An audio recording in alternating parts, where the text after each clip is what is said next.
उंबरडे शाळेचं शिक्षण परिषद होती आज. उंबरडे शाळेचा नंबर होता. इतकी छान अशी तयारी केलेली आहे त्यांनी.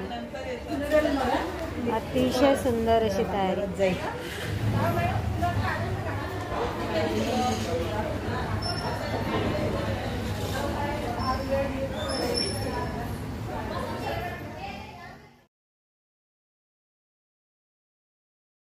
पूजन झालेलं आहे की अशाच प्रकारचं आपल्याला आपल्या आयुष्यामध्ये पुढे चांगल्या प्रकारचा प्रकाश मिळावा त्यासाठी दीप प्रज्वलन या ठिकाणी झालेले आहे. तमस सोमा ज्योतिर्गमा या पद्धतीने आपण जर बघायला गेलो तर आपल्या जीवनामध्ये एक छोटीशी चांगल्या प्रकारचा एक आनंद देऊन जाते. आपल्या आयुष्यामध्ये असणारा अंधकार नाहीसा करते. अशा प्रकारची ही एक दीप प्रतिमा पूजन आपण या ठिकाणी केलेलं आहे. सर्व व्यासपीठाचं पुन्हा एकदा धन्यवाद. या ठिकाणी आता आपण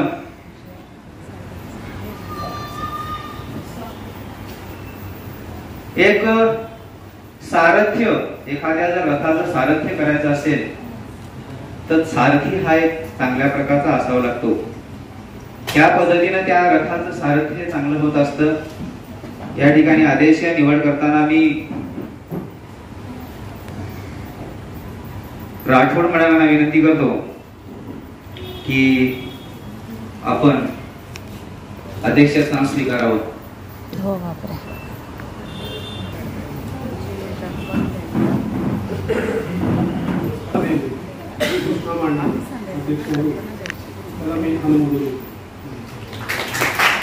धन्यवाद सर. कार्यक्रम घेण्याच्या आधी इतिहासाचे रंगरूप हे आले या नगरात. इतिहासाचे रंगरूप हे आले या नगरात. स्वागतम स्वागतम हा मानाचा मुजरा. स्वागतम स्वागतम हा मानाचा मुजरा. काही दिशांनी गुणजन आले सभा मंडपी पावन झाले. काही दिशांनी गुणजन आले सभा मंडपी पावन झाले. पूर्व नियोजित अपूर्व घडले. पूर्व नियोजित अपूर्व घडले. सावरल्या मानाचा मुजरा. स्वागतम स्वागतम हा मानाचा मुजरा.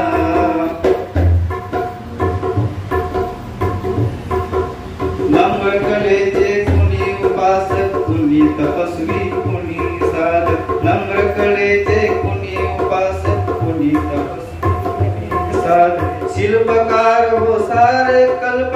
शिल्पकार हो सारे कल्प. जीवन या समरा. स्वागतम स्वागतम हा मानाचा मुजरा. स्वागतम स्वागतम हा मानाचा मुजरा.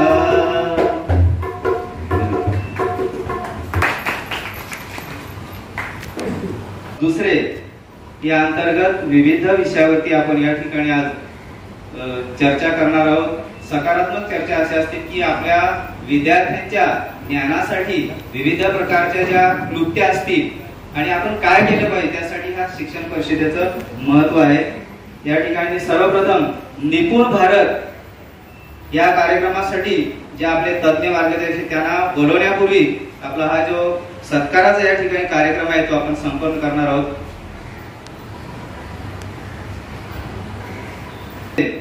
सन्माननीय प्रशासन अधिकारी सरकडे साहेब या ठिकाणी उपस्थित आहेत.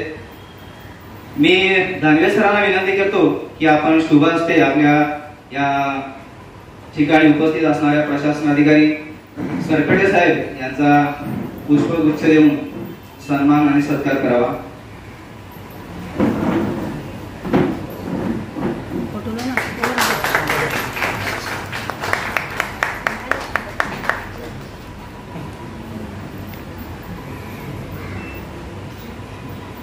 धन्यवाद साहेब.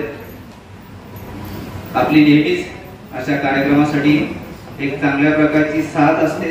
आपण आम्हा शिक्षकांचा उत्साह आपण नेहमीच वाढवत असतात आणि त्यांचा आम्हाला साथ अभिमान आहे. यानंतर या ठिकाणी वेलखंडे सर उपस्थित आहेत. मी कोलेकर सरांना विनंती करतो की आपण आपल्या शुभ हस्ते वेखंडे सरांचा इथे सन्मान करायचा आहे.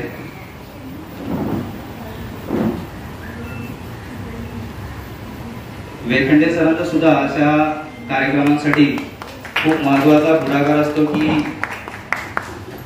एकदा कार्यक्रम हातात घेतला की तो कसा पूर्णत्वास जाईल असा त्यांचा मानस असतो. धन्यवाद सर.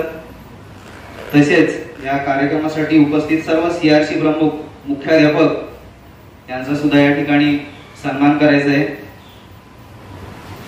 यामध्ये मी पाटील सरांना विनंती करतो की आपण आपल्या शुभ हस्ते धानवे सरांचा या ठिकाणी सत्कार करायचा आहे. CRC प्रमुख धानवे सर, उंबर्डे. धन्यवाद सर. धानवे सरांचं सुद्धा हातामध्ये एखादी जर धुरा घेतली तर ती पूर्ण करण्याचं या ठिकाणी मानस असतो. यानंतर राठोड मॅडम आजच्या ह्या कार्यक्रमासाठी विशेष म्हणजे एक शब्द टाकलाय, सांगितलं की या कार्यक्रमाचं अध्यक्षस्थान आपण घ्यायचंय, भूषवायचं आहे. त्या क्षणाला तयार झाल्या. त्याबद्दल जर बघितलं तर मॅडम आपलं मनापासून स्वागत तर आहेच. या ठिकाणी मी जावरे मॅडमांना विनंती करतो की आपण आपल्या शुभ हस्ते या ठिकाणी मॅडमांचा सत्कार करायचा आहे.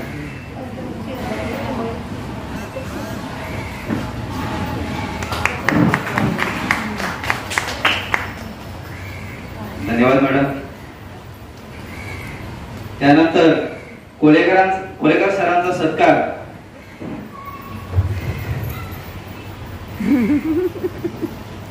मोरे सरांनी करावा असं त्यांना मी विनंती करतो.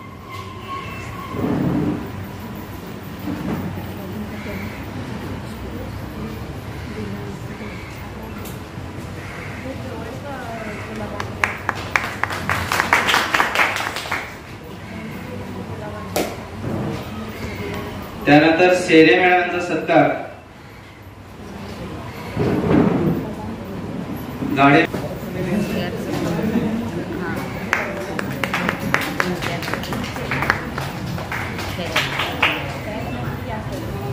राजपूत मॅडम. धन्यवाद मॅडम. त्यानंतर समीना पटेल मॅडम करावा असं मी त्यांना विनंती करतो.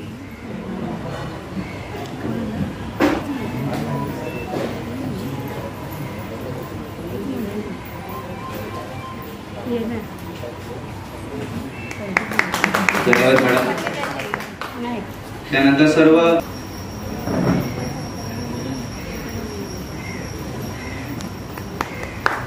धन्यवाद सर.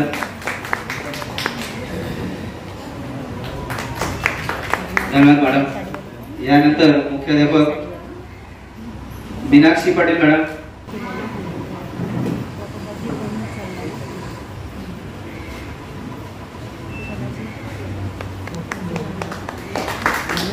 त्यानंतर पाटील सरांचा सत्कार मोरे सरांनी करावा असं त्यांना मी विनंती करतो.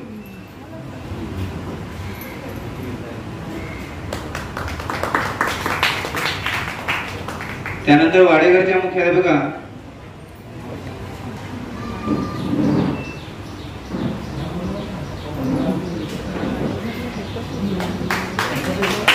धन्यवाद मॅडम.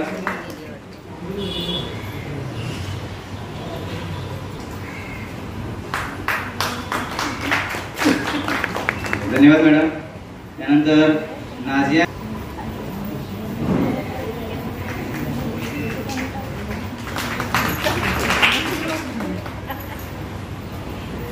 स्वागत करतोय आणि आपण ह्या कार्यक्रमाला या ठिकाणी आपण सुरुवात करतोय. सहशालेय जीवनामध्ये, शालेय जीवनामध्ये, इतर सर्व ऍक्टिव्हिटी मध्ये जर बघितलं गुरुचं स्थान हे अतिशय महत्वाचं असतं. गुरुर ब्रह्मा गुरुर विष्णू गुरुर्देव महेश्वरा सद्गुरु साक्षात परब्रह्म तस्मै श्री सद्गुरुवे नमः. याच्या पलीकडे जर आपण म्हणतो की शिक्षण हे विविध क्षेत्रातून आपल्याला प्राप्त होत असतं. त्याच्यामध्ये आकाशात पतितम त्वय्यम यथा गच्छति सागरम सर्व देव नमस्कारम केशवम प्रतिगच्छति. आकाशातून पडलेलं पाणी हे जसं कुठेही पडलं तरी त्याची ओढ ही सागराकडे असते. तसंच विद्यार्थ्यांचं काम करत असताना विद्यार्थ्यांपर्यंत पोहोचण्याची जी ओढ असते ती शिक्षकांची असते. जसा शिक्षक ओढीनं शाळेमध्ये जात असतो तशाच ओढीनं विद्यार्थी शाळेत येत असतात आणि त्याचीच ही सुरुवात म्हणून आपल्याकडे आलेलं हे आनंददायी शिक्षणाचं पर्व. एक सुभाषिताप्रमाणे आपण म्हणत असतो की तिन्ही देवांच्या पलीकडे जर बघितलं गुरुला स्थान दिलेलं आहे आणि गुरु हे विद्यार्थ्यांपर्यंत ज्ञान कसं देता येईल, ते ज्ञान कसं चांगल्या प्रकारे आपल्याला फ्रेश ठेवता येईल अशा प्रकारचं हे सत्र या ठिकाणी आपण सुरू केलेलं आहे, ते म्हणजे शिक्षण परिषद. या ठिकाणी सर्वप्रथम मी निपुण भारत या विषयावरती बोलण्यासाठी श्री गुंजाळ सरांना आमंत्रित करतो.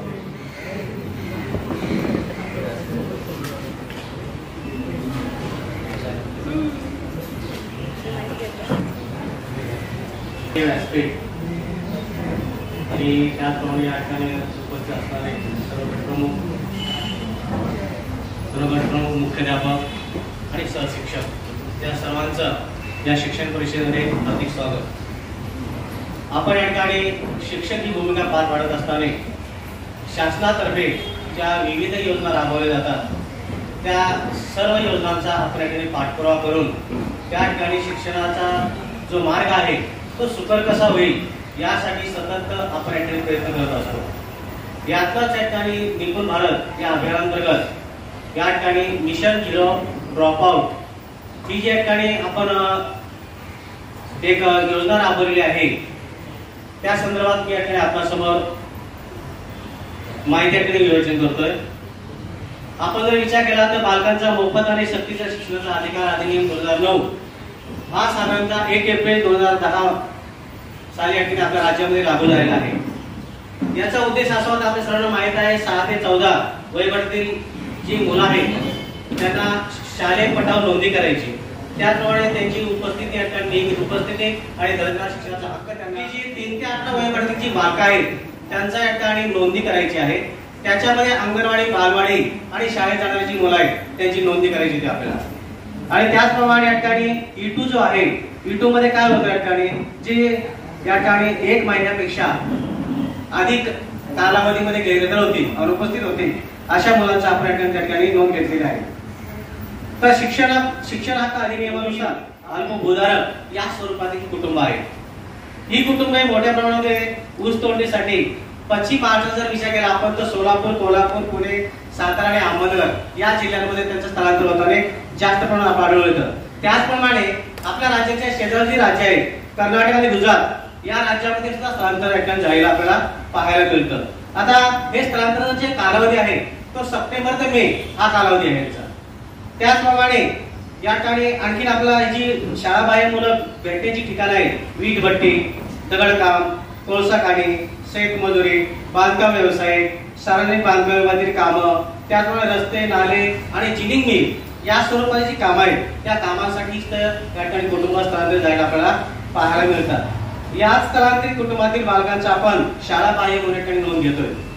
त्यांचं शिक्षण थांबू नये हा त्याच्या पाठीमागचा उद्देश असतो. त्याचप्रमाणे या ठिकाणी या बालकांना सातत्यपूर्ण आणि दर्जा शिक्षण मिळावं हा सुद्धा उद्देश आहे त्याच्या मागे.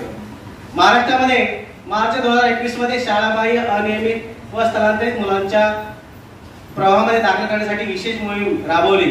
पण कोविड या जागतिक रोगामुळे प्रादुर्भावामुळे शाळा पूर्ण क्षमतेने या ठिकाणी आपली गेली 2 वर्ष जी आहेत ती सुरू नव्हती. आपण ऑनलाईन शिक्षण त्यांना देण्याचा प्रयत्न केलेला आहे.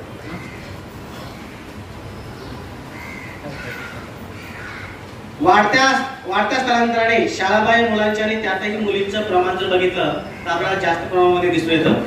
त्याच्यामध्ये आता या स्थलांतराची कारणं जी आहेत ती रोजगाराची अनिश्चितता होती, सामाजिक असुरक्षितता, पालकांच्या मनातील एक प्रकारची भीती, मुलाला शाळेत पाठवू नको, माझ्या मुलाला कोविड तर होणार नाही ना, ही अशा प्रकारची अनेक भीती त्यांच्या मनामध्ये होते.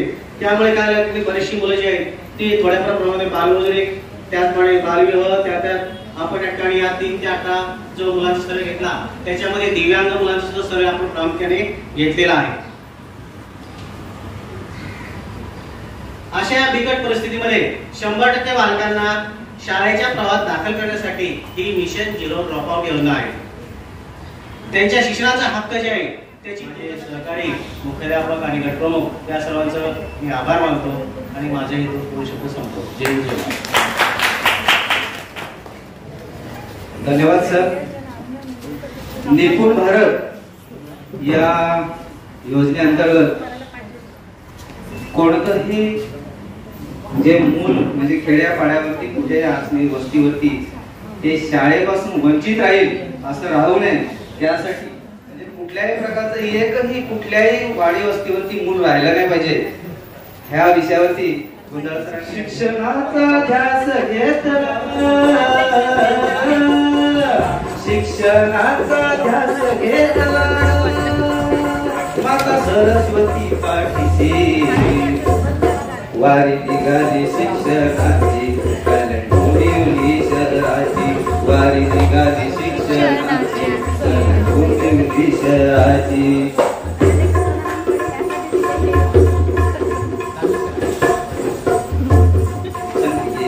शिक्षकांना चर्चा लिहूदाना संती देऊन शिक्षकांना चर्चा लिहूदाना पसव चांगल्या विद्यार्थ्यांना मजा येईल विद्यार्थ्यांना पसव चांगल्या विचारांना मजा येईल विद्यार्थ्यांना. आहे सरकडे साहेब आहे सरकडे साहेब उत्साह देण्या आम्हासी वारी निघाली शिक्षकांची कलंडोबिवली शहराची वारी निघाली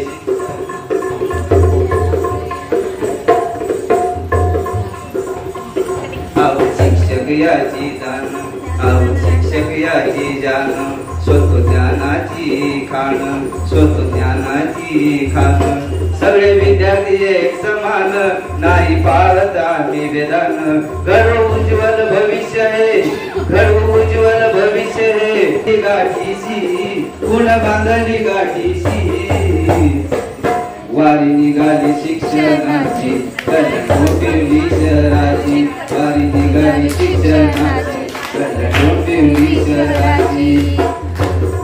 मस्त आहे गाणं.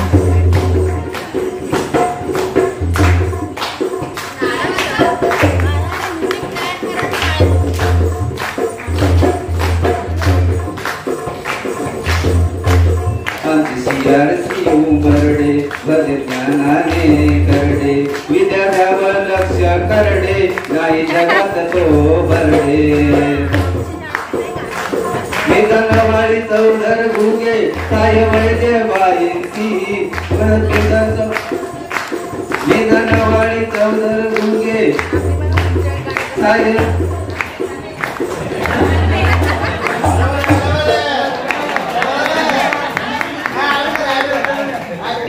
करडे करडे विद्यार्थ्यावर लक्ष करडे नाही जगात तो भरडे.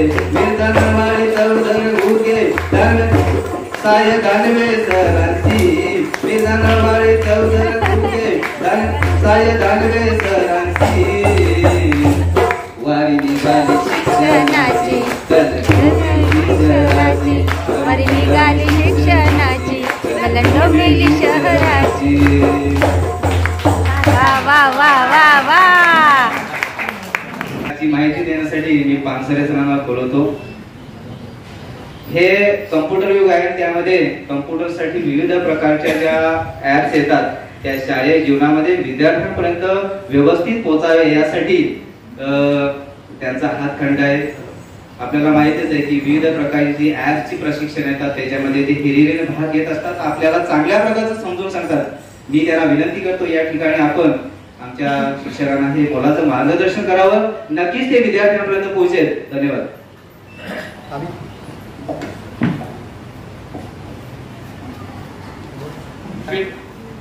व्यासपीठावर उपस्थित सर्व सीआरसी प्रमुख गटप्रमुख तसेच आपल्या कल्याण डोंबिवली महानगरपालिकेचे कर्तव्यदक्ष प्रशासन अधिकारी माननीय सरकडे साहेब तसेच या ठिकाणी उपस्थित सर्व शिक्षक बंधू आणि भगिनी. आज माझ्याकडे जो विषय दिला गेलेला आहे तो विषय आपण सर्वांना माहितच आहे. ऍप आहे तो शैक्षणिक ऍप आहे. त्या ऍपच्या माध्यमातून आपल्याला विद्यार्थ्यांना प्रगत करायचं आहे. जी इंग्रजी विषयाची भीती विद्यार्थ्यांच्या मनात आहे खरं तर इंग्रजी विषयाची भीती आपल्या सर्वच विद्यार्थ्यांच्या मनात असते ती भीती दूर करण्यासाठी आपल्याला त्या ऍपचा वापर करायचा आहे. इंग्रजीची भीती होणार आहे कमी. इंग्रजीची भीती होणार आहे कमी, कारण सर्वच गुरुजन वर्गाच्या हाती असणार आहे रीड टू मीची अनुभूती. कारण सर्वच गुरुजन वर्गाच्या हाती असणार आहे रीड टू मीची अनुभूती. अध्यापन प्रक्रियेमध्ये या रीड टू मीचा वापर करायचा आहे, तो आपण पाहणार आहोतच. खरं तर या ठिकाणी रीड टू मी या ऍपची उद्दिष्ट काय आहेत हे सर्वप्रथम आपल्या सर्वांना जाणून घ्यायचं आहे. आता मी बोललो की विद्यार्थ्यांच्या मनातील इंग्रजीची भीती आपल्याला दूर करायची आहे, तर ते आपण या ऍपच्या माध्यमातून ती दूर करणार आहोतच. तसेच इंग्रजी विषयाचे जे वाचन कौशल्य आहे ते विद्यार्थ्यांचे आपल्याला विकसित करायचे आहे. त्या दृष्टीने सुद्धा आपल्याला रीड टू मीचा आपल्याला वापर करता येणार आहे. तसेच आपल्याला मनोरंजनात्मक पद्धतीने आपल्याला अध्यापन करायचं आहे. ऍपचा वापर करताना तुम्हाला नक्की समजेल की आपण एक प्रकारे आपल्या वर्गामध्ये एक फन क्लास म्हणतो, फन क्लास आपण क्रिएट करू शकतो. म्हणजे मनोरंजनात्मक पद्धतीने आपल्याला विद्यार्थ्यांना अध्यापन करायचं आहे. त्याचबरोबर इंग्रजी भाषेबाबतची आकलन क्षमता हे सगळं वापरताना विद्यार्थ्यांची ऑटोमॅटिकली आकलन क्षमता ही वाढणार आहे. त्याचबरोबर विद्यार्थी शब्दसंपदा वाढणार आहे, म्हणजे विद्यार्थ्यांचा शब्दकोश वाढणार आहे. त्याचबरोबर सगळ्यात महत्त्वाची गोष्ट म्हणजे शिक्षकांची सुद्धा शब्दसंपदा वाढणार आहे. त्यानंतर मी आपल्याला रीड टू मीचे ऍप आहेत त्याविषयी मी जस्ट टीव्ही चालू करूनच तुम्हाला माहिती देणार आहे. रीड टू मीचे 3 व्हर्जन आहेत, 3 ऍप आहेत. सर्वप्रथम आपण रीड टू मीचे टीचर डॅशबोर्ड जो ऍप आहे तो शिक्षकांसाठी खास आहे. त्यानंतर रीड टू मीचा जो स्कूल एडिशन आहे हा पण शिक्षकांसाठी आहे, पण हा ऍप खरं तर ऑफलाईन पद्धतीने वापरायचा आहे. म्हणजे हे बाकीचे रीड टू मीचा टीचर डॅशबोर्ड आहे हा ऑनलाईन ऍप आहे. म्हणजे जर तुमच्याकडे इंटरनेट असेल तर त्याच वेळेस हा ऍप चालणार आहे. इंटरनेट नसेल तर या ऍपचा काही फायदा होणार नाही. जर तुमच्याकडे स्कूल एडिशन आहे तर हे स्कूल एडिशन आपण आपल्या शाळेच्या डेस्कटॉप मध्ये म्हणजे पीसी मध्ये सेव्ह करून ठेवायचं आहे, डाउनलोड करून ठेवायचं आहे. त्यावेळेस म्हणजे आपण हे ऍप जे आहे ना विदाउट वायफाय म्हणा, विदाउट इंटरनेट म्हणा, त्यानंतर ते नसलं ते ऍप चालणारच आहे. म्हणजे आपल्याला त्या ठिकाणी डाउनलोड करायचे आहेत सर्व जे युनिट आहेत किंवा जे प्रत्येक क्लासचे युनिट आहेत ते सर्व डाउनलोड करायचे आहेत. त्यानंतर ते आपल्या डेस्कटॉप मध्ये सेव्ह करून ठेवायचे आहेत. म्हणजे आपल्याकडे नेट नसेल तरी पण ते चालणार आहे.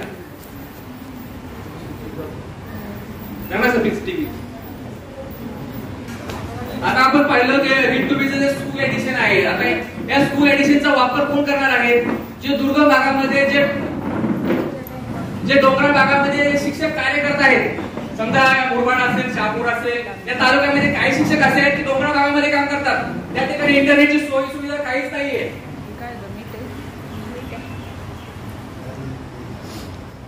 करायचं आहे आणि साइन अप केल्यानंतर पुन्हा आपल्याला लॉग इन करायचं आहे. पण त्या अगोदर एक गोष्ट लक्षात घ्या की आपला जो पासवर्ड आहे हा आपल्या चिरकाल लक्षात राहील असंच ठेवा. कारण आज तुम्ही पासवर्ड ठेवला उद्या विसरला असं होता कामा नये. कारण पासवर्ड विसरला तुम्हाला लॉग इन करता येणार नाही. त्यानंतर तुम्हाला युडीएस नंबर टाकायचा आहे. म्हणजे या यंत्रणेला समजणार आहे की कोणती शाळा हे ऍप वापरत आहे, म्हणजे रीड टू मी ऍप वापरत आहे किंवा नाही हे सुद्धा संबंधित यंत्रणेला समजणार आहे. त्यानंतर आपल्या आपला जो शाळेचा युडीएस नंबर असेल या युडीएसचे किती युजर आहेत हे पण ह्या यंत्रणेला समजणार आहे.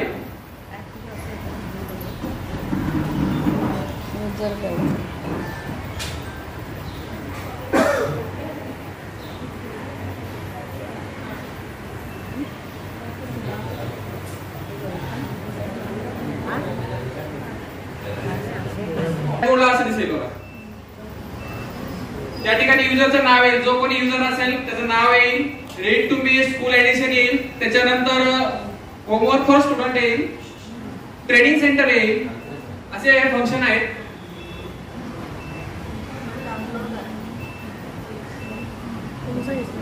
त्या बटनावर क्लिक करायचं आहे. केलं? आता बघा तुमच्याकडे ऑलरेडी स्कूल एडिशन म्हणजे read to me school edition आहे का? तुमच्या जर तुम्हाला लॅपटॉप मध्ये किंवा अँड्रॉइड टॅबलेट मध्ये घ्यायचं असेल तर त्या ठिकाणी सेकंड ऑप्शन आहे बघा डाउनलोड.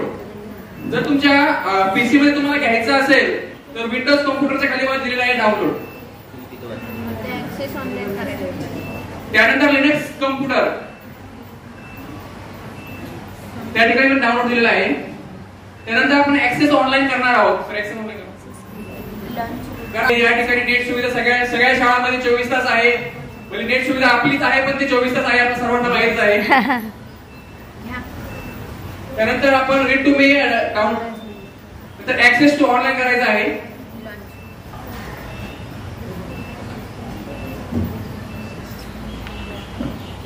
तुमच्याकडे या गोष्टी असणं आवश्यक आहे, म्हणजे तुमच्याकडे लेटेस्ट व्हर्जन पाहिजे क्रोमचं. त्यानंतर तुमच्या मोबाईल मध्ये घड्याळ ओके म्हणजे सेट केलं पाहिजे व्यवस्थित. त्यानंतर हेडफोन असणं आवश्यक आहे, कोण काय नसलं चालेल. त्याचप्रमाणे तुमच्याकडे 3G इंटरनेट किंवा 4G इंटरनेट असणं आवश्यक आहे. Be in a quite place, आणि आपल्याला शांत ठिकाणी बसायचं आहे, म्हणजे हे व्हर्च्युअल आहे, थोडंसं व्हर्च्युअल सांगितलं व्हर्च्युअलचं. नंतर आपल्याला लॉन्च करायचं आहे. लॉन्च केल्याबरोबर आपल्याला त्याच्यात क्लिक करायचं सांगितलं ना.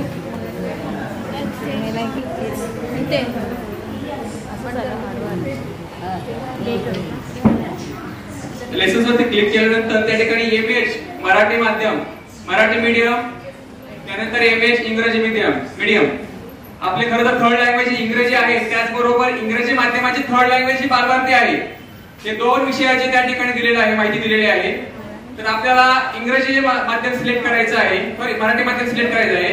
तर मराठी माध्यमामध्ये आपल्याला तिथं त्यांनी क्लास दिलेले आहेत, 1 2 3 4 असे क्लास दिलेले आहेत.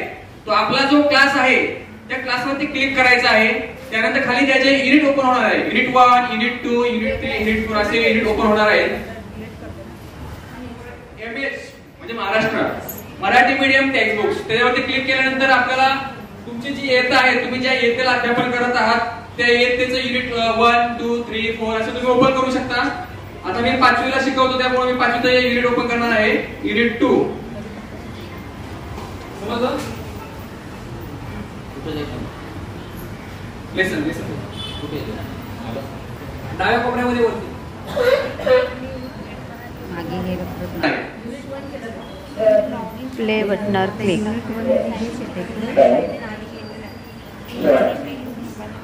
Listen carefully and read aloud. हे वाचत असताना प्रत्येक शब्द हा हायलाइट होत आहे. ज्यावेळेस ते आपल्याला ऑनलाईन बाई वाचत आहे किंवा ते वाचताना प्रत्येक शब्द हा हायलाइट होत आहे. From, with, cat, dog, and ducks. Run, stay, sheep, found, few. आपण जसं शाळेमध्ये ओपन करून जर वाचायला लावलं तर या ऑनलाईन बाईटच्या मागे आपले विद्यार्थी सुद्धा वाचणार आहेत. आणि वाचत असताना विद्यार्थ्यांचे जे शब्द उच्चार आहेत ते उच्चार स्पष्ट होणार आहेत आणि व्यवस्थित होणार आहेत.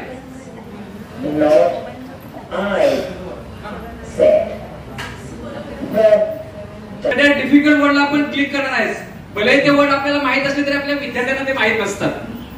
आता सर्वप्रथम मी लिटलला क्लिक करणार आहे. लिटलला तुम्ही क्लिक करायचं आहे किंवा तुम्ही जो वर्गाला ज्या वर्गात तुम्ही शिकवता त्या वर्गात तुम्ही नीट ओपन करा आणि कोणताही वर्ड असेल त्या वर्डला क्लिक करा. असेल त्या क्लिक केल्यानंतर आपण पाहणार आहोत, सर्वप्रथम पाहणार आहोत की ट्रान्सलेट वर्ड. डाव्या हातामध्ये या प्लेटच्या बाजूला ट्रान्सलेट वर्ड आहे बघा. त्या ट्रान्सलेट वर्ड वरती आपल्याला क्लिक करायचं आहे. तर बरोबर लिटल म्हणजे थोडे. आता आपल्याकडे हिंदी माध्यम आहे, मराठी माध्यम आहे, त्याचप्रमाणे उर्दू माध्यम पण आहे. मग आपण जर हिंदी माध्यमाचे असतील तर ते हिंदी माध्यम सिलेक्ट करतील, उर्दू माध्यमाचे जे असतील शिक्षक ते उर्दू माध्यम सिलेक्ट करतील. अशा प्रकारे आपण विद्यार्थ्यांना हे शिकवणार आहोत. म्हणजे विद्यार्थ्यांना पण समजणार आहे की लिटल म्हणजे थोडे. आपण आपला वेळ वाचणार आहे म्हणजे आपल्याला सर्व डिक्शनरीतले शब्द याच ठिकाणी सापडणार आहेत.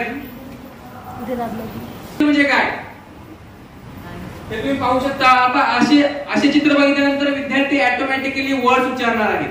म्हणजे चित्राच्या माध्यमातून सुद्धा विद्यार्थी शिकणार आहेत, इंग्रजी शिकणार आहेत. त्यांना प्रोनाउन्सिएशन येत नसतं. म्हणजे चुकीचे काहीतरी प्रोनाउन्सिएशन यूज वापरायचे, मे आय कमी असेल तर माय आय कमी असं म्हणायचं, वेगळेच काहीतरी प्रोनाउन्सिएशन वापरायचे. तर अशा पद्धतीने आपण जर शिकवलं तर निश्चितपणे विद्यार्थ्यांचे जे उच्चार आहेत ते व्यवस्थित होणार आहे. आता लिटलचं प्रोनाउन्सिएशन आपण पाहणार आहोत. लिटल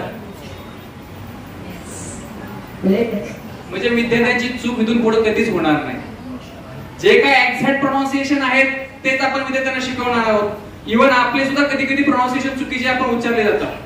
तर ते सुधारण्यासाठी हे ऍप खूप छान आहे. विद्यार्थी असं आपण त्यांना म्हणू शकतो.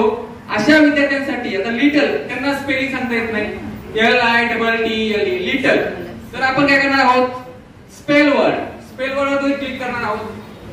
या स्पेल वर्डला क्लिक करून आपल्याला प्ले करायचं आहे.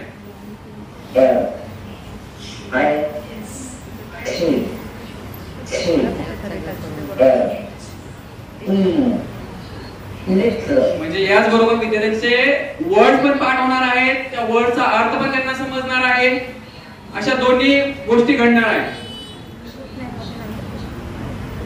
त्यानंतर इंग्लिश डिक्शनरी, आता लिटलला समानार्थी शब्द काय आहे तो पाहणार आहोत आपण. इंग्लिश डिक्शनरीवरती क्लिक करायचं आहे. त्या ठिकाणी आपल्याला दाखवलेलं आहे, नाउन मध्ये वाक्य दिलेलं आहे, ऍडवर्ब मध्ये सांगितलेलं आहे a small amount of duration. Little small amount, त्यांना आपण उदाहरण पण देऊ शकतो. त्यानंतर फार्म, आपण दुसरा शब्द घेणार आहोत फार्म. फार्म वरती क्लिक केलं, त्या प्रोनाउन्सिएशन वर्ड पाहिजे असेल, इंग्लिश डिक्शनरी पाहिजे असेल, स्पेल वर्ड पाहिजे असेल, अशा वेळेस आपल्याला त्या शब्दाला हायलाइट करायचं आहे. हायलाइट केल्यानंतरच आपण पुढची प्रोसेस करणार आहोत. कन्सेप्ट असेल ते ग्रास्प करत असतात. नंतर आपण अप्लाय करणार आहोत, नंतर प्ले करणार आहोत. डिक्शनरीमध्ये शब्द शोधतात.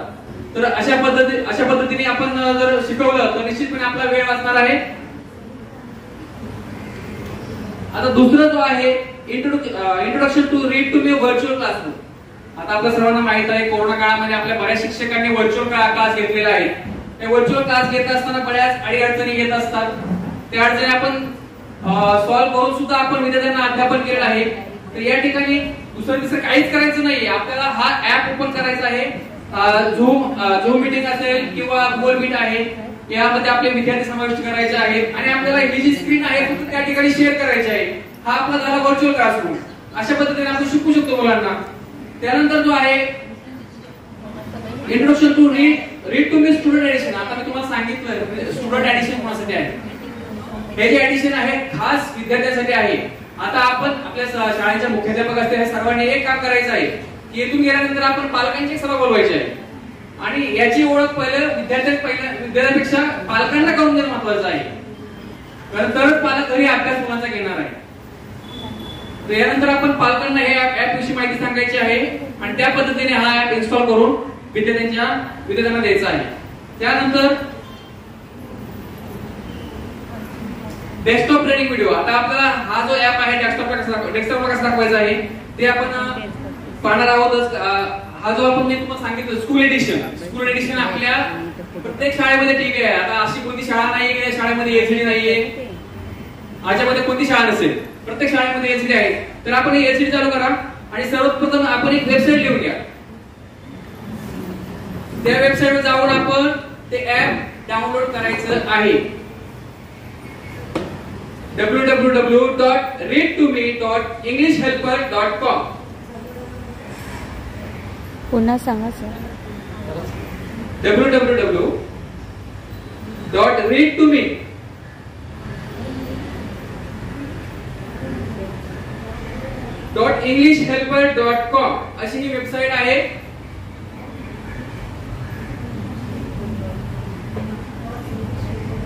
शिक्षकांसाठी आहेत, ते शिक्षकांनी पाहायचे आहेत. त्यातून अर्थबोध प्राप्त करून आपल्याला विद्यार्थ्यांना कसं शिकवता येईल हे पाहणं गरजेचं आहे. त्यानंतर आपण पुन्हा बॅक येणार आहोत. readtome.englishhelper.com ENGLISHHELPER.com. हे तुम्ही टाकल्यानंतर तुमच्या एलसीडी स्क्रीनवरती टीचर्स डॅशबोर्डची साइट ओपन होणार आहे. मग टीचर्स डॅशबोर्डची साइट ओपन झाली. Read to me teachers dashboard ज्यावेळेस ओपन होईल त्यावेळेस मी तुम्हाला सांगितलंय पहिलं जे आहे ना read to me school edition ते ऑन करायचं आहे. आणि या ठिकाणी बघा अँड्रॉइड मोबाईल टॅबलेट मोबाईल मध्ये घ्यायचं असेल तर डाउनलोड करायचं. विंडोज मध्ये आपल्याला सीपीयू मध्ये घ्यायचं असेल तर म्हणजे आपल्याला डेस्कटॉप मध्ये घ्यायचं असेल तर तुम्हाला लिनक्स कॉम्प्युटर त्या ठिकाणी घ्यायचं असेल तर आपण डाउनलोड करू शकतो. मगाशी सांगितलं की ऍप संदर्भात एकदम चांगल्या प्रकारची उत्तम अशी माहिती या ठिकाणी सर आपल्याला देणार आहेत आणि नक्कीच तुम्हाला बऱ्याचशा प्रमाणामध्ये कळलेलं असेल. त्याच्यामध्ये कसं आहे की जुनं जर एखादा ऍप तुमच्याकडे डाउनलोड असेल रीड टू मी, तर ते तुम्हाला अपडेट करावं लागेल. अपडेट केल्यानंतर डॅशबोर्ड, त्याच्यात स्कूल एडिशन, त्यानंतर तुम्हाला टीचर्स एडिशन आणि ट्रेनिंग वगैरे असे बरेचसे ऑप्शन येतात. जुनं जे ऍप होतं त्याच्यामध्ये फक्त तुम्हाला रीड टू मी असं आलं होतं आणि त्याच्यामध्ये स्टुडंट एडिशन आणि टीचर अशा प्रकारचं होतं. आता अपडेट झाल्यामुळे ते बरचसं त्याच्यामध्ये डॅशबोर्ड मध्ये बरंच समाविष्ट आहे. तर ते तुम्ही स्वतः जरी केलं लक्षात येतं आपल्याला, आणि सरांनी आता तुम्हाला सांगितल्यानंतर जर बघितलं तर खूपच चांगल्या प्रकारचं मार्गदर्शन या ठिकाणी झालेलं आहे. धन्यवाद सर. अशाच प्रकारचं मार्गदर्शन हे भविष्यात सुद्धा आमच्याकडे तुमच्या रूपाने इकडे उभं राहीलच. यानंतर मी चौधर सरांना विनंती करतो की शिकू आनंदे महानगरपालिका शिक्षण विभागाचे प्रशासन अधिकारी श्री सरकडे साहेब या ठिकाणी उपस्थित आहेत आणि साहेबांचं मार्गदर्शन म्हणजे आपल्यासाठी एक जिव्हाळ्याचा विषय असतो की साहेबांनी एकदा मार्गदर्शन आपल्याला केलं की आपल्याला माहिती आहे की त्या पद्धतीने आपल्याला एक चांगल्या प्रकारची दिशा मिळत असते.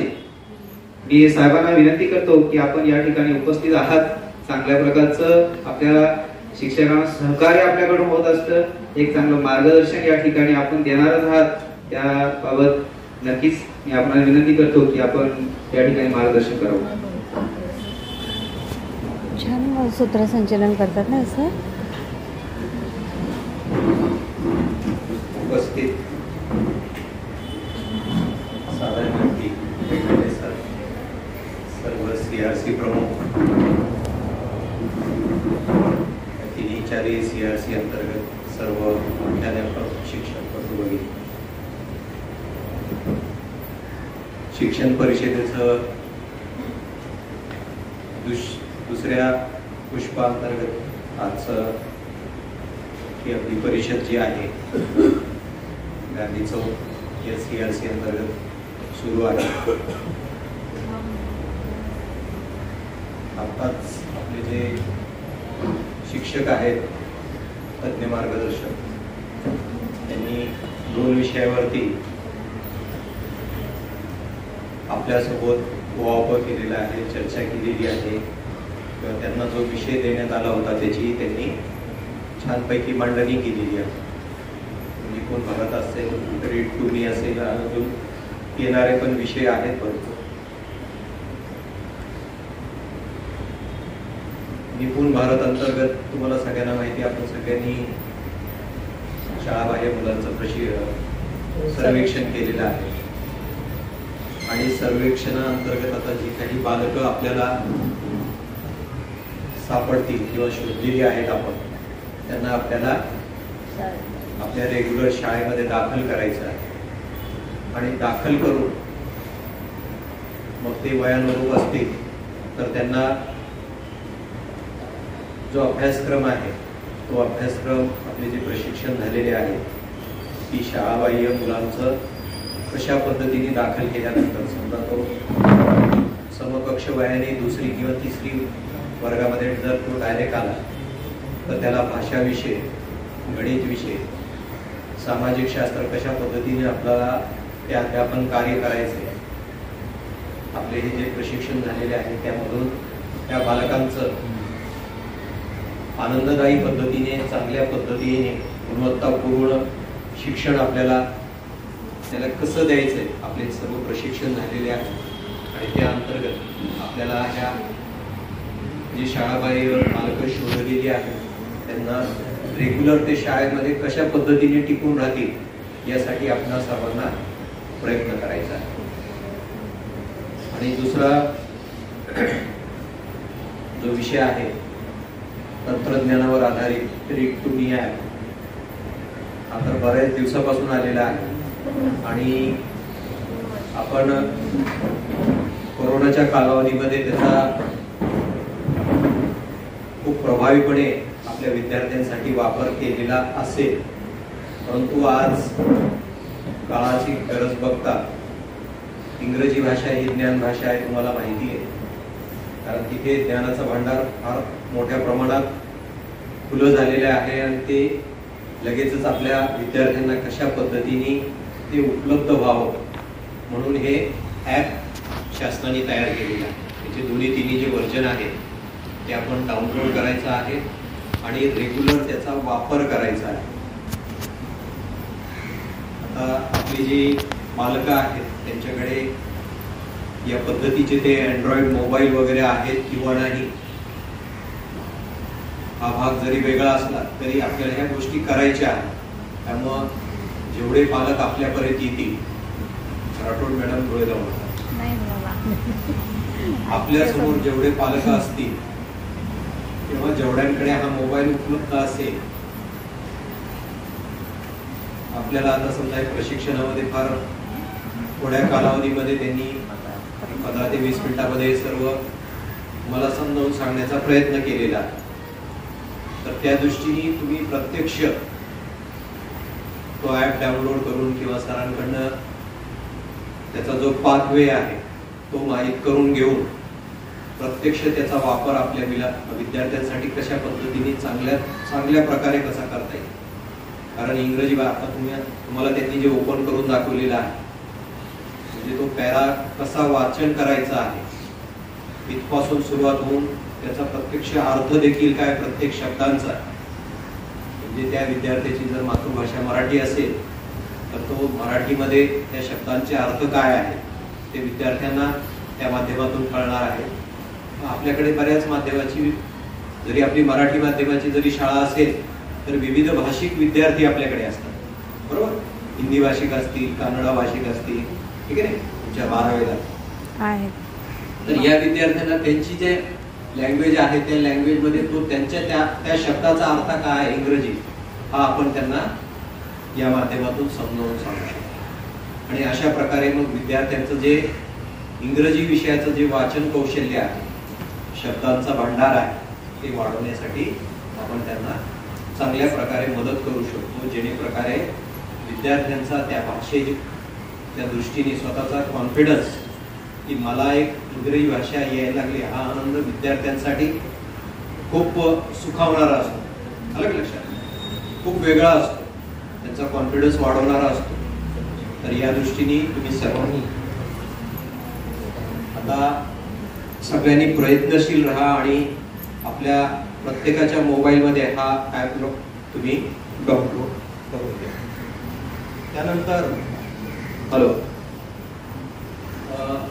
शासनाने आपण स्वातंत्र्याचा अमृत महोत्सव साजरा करतोय आणि त्या अंतर्गत विविध उपक्रम आपल्याला पुढच्या महिन्यापासून आपल्याला राबवायचे आहे. तसं मागच्या वर्षापासूनच आपण त्याची सुरुवात केलेली आहे. दर महिन्यामध्ये विविध उपक्रम आहेत, त्या उपक्रमांची यादी आपल्यापर्यंत पोहोचून आपण त्याची अंमलबजावणी करीत आहोत. पुढचा ऑगस्ट महिना आहे आणि त्या महिन्यामध्ये 8 तारखेपासून तर 17 तारखेपर्यंत आपल्याला विविध उपक्रम दिलेले आहेत. आपल्या मुख्याध्यापकांच्या ग्रुपवरती ते सर्व शेअर केलेले आहेत. CRC प्रमुखांच्या ग्रुपवर देखील आपण ते दिलेले आहेत. प्रत्यक्ष आपल्या CRC प्रमुखांच्या बैठका घेऊन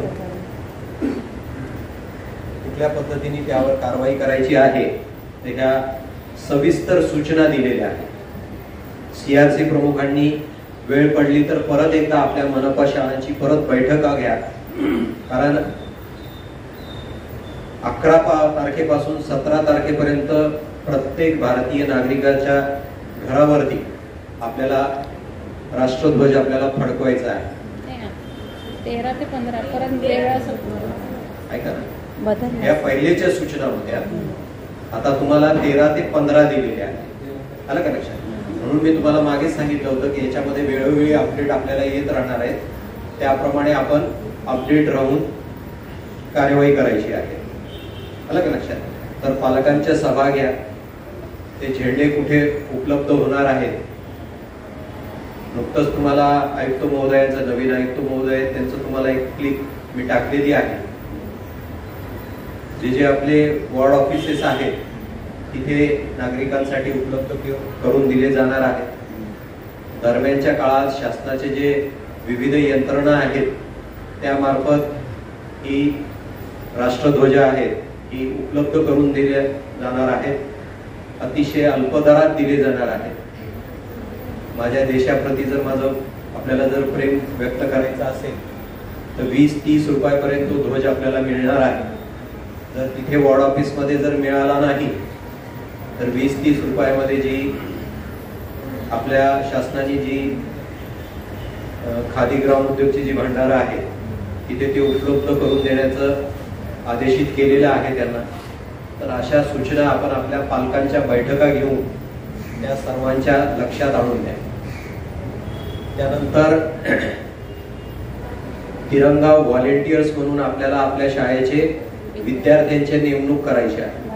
म्हणजे हे जे संदेश आहे तुमचे MCC आहे, NCC आहे, स्काउट गाईडचे विद्यार्थी आहेत, आपल्या CRC अंतर्गत ज्युनियर कॉलेज आहे, सिनियर कॉलेज आहे, त्यांच्यापर्यंत हे संदेश पोहोचवा.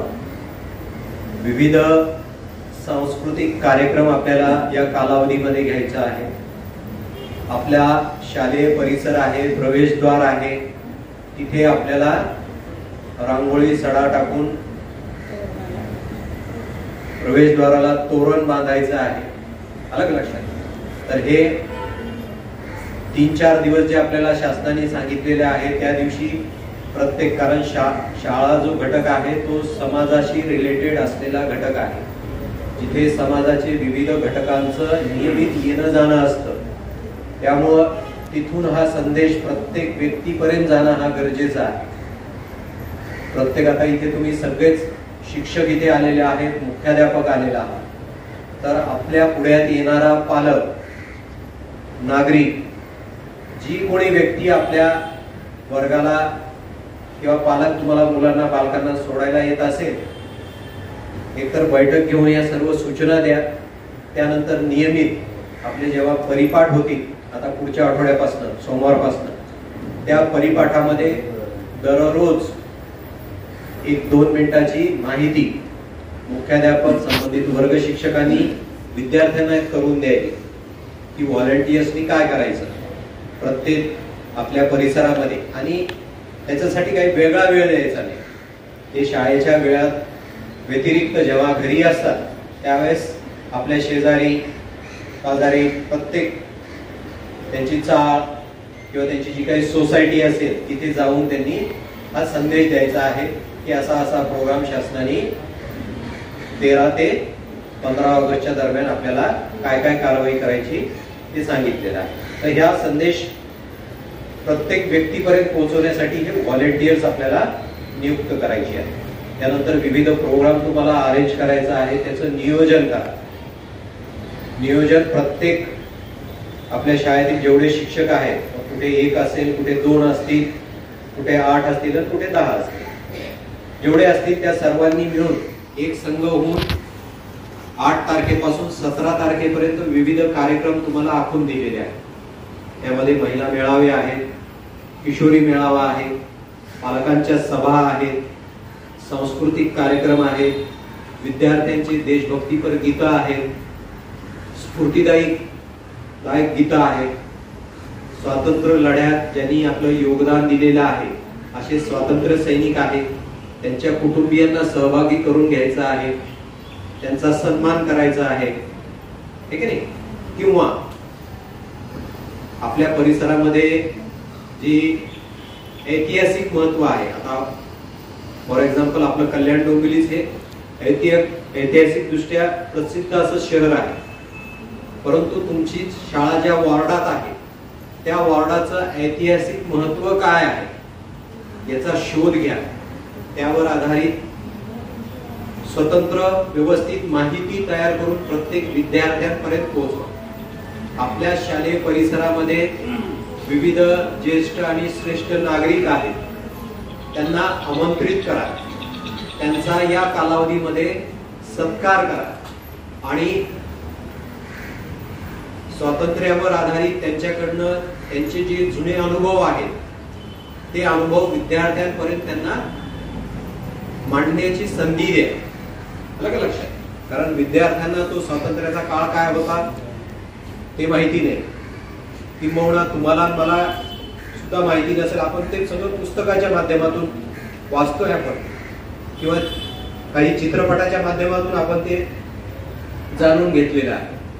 तर हे कसे जुने जाणते जे व्यक्ती असतात त्या काळातलं प्रत्यक्ष त्यांना अनुभव असलेली काही व्यक्ती असतील आपल्या परिसरामध्ये, तर त्यांना बोलून तो अनुभव विद्यार्थ्यांपर्यंत शेअर करायला सांगा. त्याचबरोबर देशभक्तीपर चित्रपट आपल्याला विद्यार्थ्यांसाठी दाखवायचे आहे. प्रत्येक शाळेमध्ये आता आपण टीव्ही दिलेले, स्मार्ट टीव्ही, तर ते देशभक्तीपर चित्रपट कुठले आहेत त्याच्या लिस्ट आत्ताच तयार करून ठेवा. मग ते चित्रपट जसा तुम्हाला वेळ मिळेल, समजा तो हे देशभक्तीपर चित्रपट जे आहेत ते काही फार मोठा कालावधी नसतो त्याचा, 3-4 तास नसतो, 1 ते 1.5 तास आणि मॅक्झिमम 2 तास. तर त्याचे व्यवस्थित ब्रेकअप करा की आज अर्ध्या तासाचा आपण मुलांना दाखवूया चित्रपट, उरलेला अर्धा तास उद्या दाखवूया, त्याच्यानंतर पुढचा जो आहे परवा दाखवूया, असं त्याचं ते नियोजन करा. या संबंध कालावधीमध्ये विद्यार्थ्यांना छान छान चित्रपट दाखवा. 2, 3, 4, 5 तुमच्या सोयीने जसं असेल तसं. आलं का लक्षात? जेणेकरून आपला स्वातंत्र्य संग्राम काय होता, त्यासाठी कोणी कोणी प्राणाची आहुती दिली, काय काय कार्य केलेलं आहे, हे त्या सर्व बालकांपर्यंत पोहोचलं पाहिजे. त्याचबरोबर आपल्या शालेय परिसरामध्ये आपल्याला प्रभात फेरीचं आयोजन देखील करायचं आहे. तसंच एका दिवसाचा जो स्वच्छतेचा ड्राईव्ह आहे तो पण आपल्याला घ्यायचा आहे. शालेय परिसर आपला स्वच्छ करायचा आहे. आपल्या वर्ग खोल्या, इतर जे सर्व साहित्य आहे, शैक्षणिक साहित्य वगैरे आहे, ते सर्व नीट नेटकं लावून घ्यायचं आहे. ज्या टेक्निकल वस्तू आहेत, संगणक आहे, टीव्ही संच आहे, किंवा इतर जे साहित्य आहे आपल्याकडे जे नियमित आपण विद्यार्थ्यांसाठी वापरतो, त्याचं व्यवस्थित घासून पुसून स्वच्छ करायला पाहिजे. ठीक आहे. आता मगाशी टीव्ही आपल्याला बघायचा होता, तो स्वच्छ पण नव्हता. आपल्या घरी असं करतो का आपण? कार्यक्रम आपल्या घरी असल्यानंतर आपण किती छान तयारी करतो, है की नाही? हे सगळं हे बारकाईनं बघायचं, हे सांगण्याची वेळ आता आली. म्हणजे नकोय आता हे सांगण्याला तुम्हाला कोणी नाहीये आता. आलं का लक्षात? यंत्रणा खूप कमी झालेली आहे. सांगणारा या कोठडीतला जो शेवटचा व्यक्ती आहे मी आहे. आलं का लक्षात? म्हणजे प्रशासन अधिकारी आणि त्याच्या खाली जी 6-7 जणांची जी यंत्रणा होती ती आता कमी झालेली. थोडक्यात तुमच्या प्रत्येकाच्या इथं सभागृहामध्ये बसलेल्या प्रत्येकाची वैयक्तिक जबाबदारी ही खूप वाढलेली आहे. लक्षात घ्या. मधली यंत्रणा आहे हे विषय तज्ञच आहे. आलं का लक्षात? परंतु प्रशासकीय भार त्यांच्यावर आपल्याला जास्त देता येत नाही. म्हणून मला माझ्या वर्गात किती माझा वर्ग नीट नेटका ठेवता येईल यासाठी प्रत्येकाने प्रयत्नशील राहिलं पाहिजे. आणि हे खूप गरजेचं आहे, काळाची गरज आहे. आलं का लक्षात? आपल्या विभागाकडे आता सगळ्यांचं खूप बारकाईनं लक्ष आहे. नवीन उपायुक्त मॅडम आपल्याकडे दिलेले आहेत, वंदना गुळवे म्हणून मॅडम. त्या येणार होत्या आजपर्यंत. होता डोंबिवलीला तिकडे काहीतरी आज कार्यक्रम आहे, तर त्या नियोजनासाठी आयुक्त महोदय, अतिरिक्त आयुक्त महोदय वगैरे ते तिकडे गेलेले आहेत. नाहीतर त्या आज आपल्या CRC मध्ये येणारच होत्या त्या कार्यक्रमासाठी. आणि ते आल्यानंतर एवढा भडीमार करतात ना, ते असं गृहीत धरतात की त्यांना आपल्याला सगळं माहितीच आहे, सगळ्या सोयी सुविधा आहेत आपल्याकडे, असं गृहीत धरूनच त्यांचं असतं. आणि आपल्याकडे काय सोयी सुविधा आहेत नाही हे फक्त मलाच माहिती आता. आलं का लक्षात? आणि तुम्हाला माहिती. परंतु आपल्या ज्या काही सोयी सुविधा आहेत त्यातूनही चांगल्यात चांगली क्वालिटी मी माझ्या विद्यार्थ्यांना कशा पद्धतीने मी देण्यात येईल हे माझं कौशल्य. माझं म्हणजे तुम्ही तुमच्या वर्गासाठीच तुमच्या प्रत्येकाचं वेगवेगळं कौशल्य, आणि तुमच्या प्रत्येकामध्ये ते वेगळं कौशल्य आहे. राठोड मॅडम मध्ये जे कौशल्य आहे कदाचित तिकडे नवाळे सरांकडे असेल, किंवा त्याच्यापेक्षा उत्कृष्ट अजून काहीतरी असेल. असं हे प्रत्येकाचं वेगवेगळं आहे. आता ते तुम्हाला हा काळ असा आलेला आहे की त्याचं प्रत्यक्ष अंमलबजावणी तुम्हाला तुमच्या वर्गात करण्याची वेळ आहे. तर या दृष्टीने त्या तुम्हाला ज्या ज्या काही सूचना दिलेल्या आहेत, घर घर तिरंगा, हर घर हर घर तिरंगा. तिरंगा, हर घर. हा जो तुम्हाला शासनाने जो संदेश दिलेला आहे तो आपल्या बालकांमार्फत आपल्या शालेय परिसरातील किंवा आपले बालक ज्या परिसरामध्ये राहतात त्या प्रत्येक घरापर्यंत हा संदेश पोहोचवा. प्रत्येक घराच्या दारावरती रांगोळी तोरण कसं उभारल्या जाईल ते पण विद्यार्थ्यांना सांगायला लावा. है की नाही? मोठा उत्सव झाला पाहिजे, कारण हे स्वातंत्र्य आपण असंच मिळवलेलं नाहीये. है की नाही? तर ते विद्यार्थ्यांमार्फत प्रत्येक घरोघरी पोहोचवा आणि छानपैकी आपल्या प्रत्येकाच्या CRC मार्फत त्याचे अहवाल मी CRC प्रमुखांना सांगितलेले आहेत. लेखन कार्य कसं करायचं, त्याचे फोटो कसे लावायचे, CRCच्या जेवढ्या शाळा आहेत, खाजगी अनुदानित, विना अनुदानित, ज्युनियर कॉलेज, सिनियर कॉलेज, त्यांच्या सर्वांकडनं हे सर्व उपक्रम तुम्हाला राबवून घ्यायचे. कॉलेजचे ऐकत नसतील तर त्यांच्या वैयक्तिक व्हॉट्सअपला ते मी जेवढे काही परिपत्रक दिलेले आहे ते परिपत्रक त्यांना टाकून आपण फक्त 2-4 ओळी खाली टाकायच्या की ह्या वरील सर्व उपक्रम या कालावधीमध्ये आपल्या कॉलेजच्या विद्यार्थ्यांमार्फत आपण राबवून घ्या. आपल्या कॉलेजचे जे विद्यार्थी आहेत त्याची व्हॉलेंटियर म्हणून नियुक्ती करा, जेणेकरून ते देखील कॉलेजची मुलं त्यांच्या परिसरामध्ये प्रत्येक घरापर्यंत पोहोचून हा संदेश प्रत्येक घरापर्यंत. एक प्रकारचा दाखल्याचा हव्यास करू नका. त्याचा जन्माचा दाखला नाही, हेच नाही, तेच नाही, त्याची भाषा कानडी आहे, तमिळ भाषा आहे, आपली तर शाळा मराठी आहे. आलं का लक्षात? लहान बालक जे असतात ना त्यांना कुठल्याच भाषेचं त्यांना माहिती नसतं. ते जसं जसं ते मुलांसोबत त्यांचा समन्वय जुळत जातो ना, तो एका वेळेला 4-4, 5-5 भाषा तो शिकू शकतो 4थी पर्यंत ऍट अ टाइम.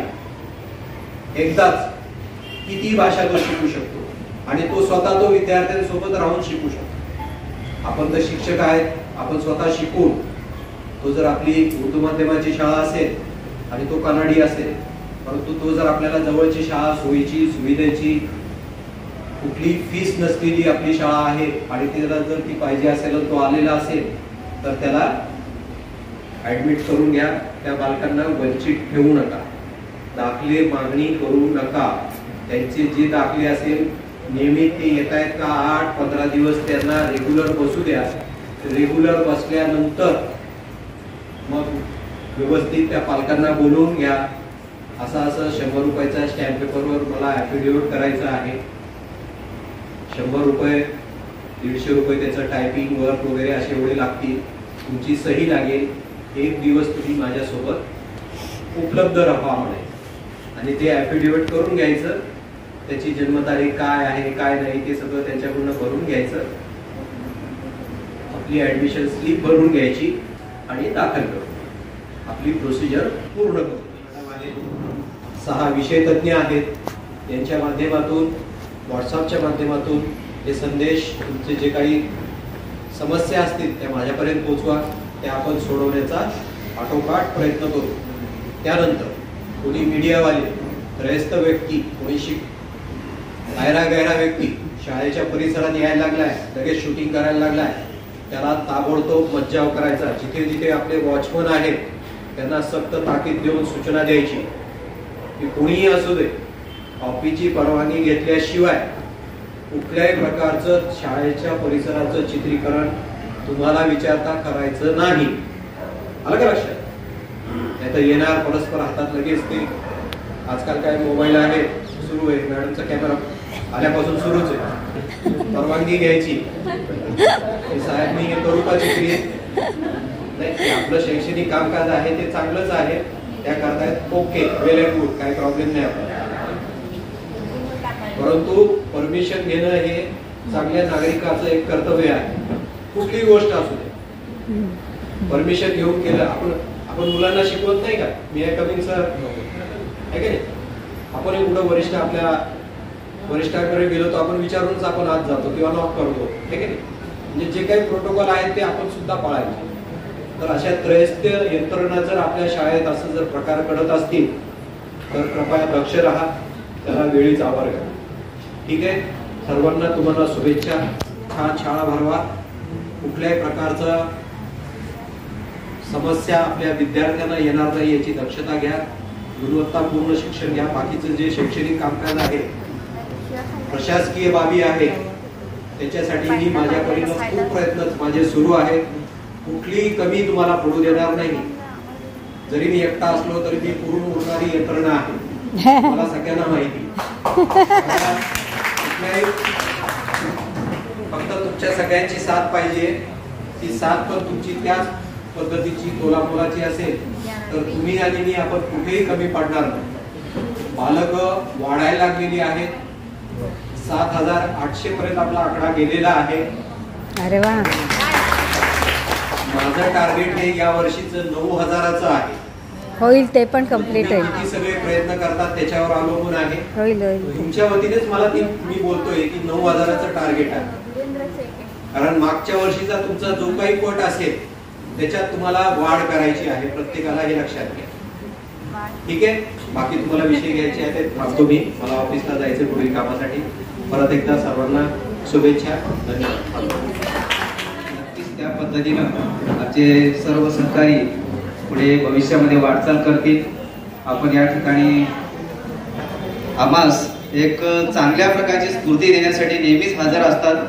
त्याबद्दल परत एकदा साहेब आपले धन्यवाद. अल्पहार ते आपण घेऊया, नंतर पुढच्या सेशनला चालू करू. किती वाजेपर्यंत आहे मॅडम?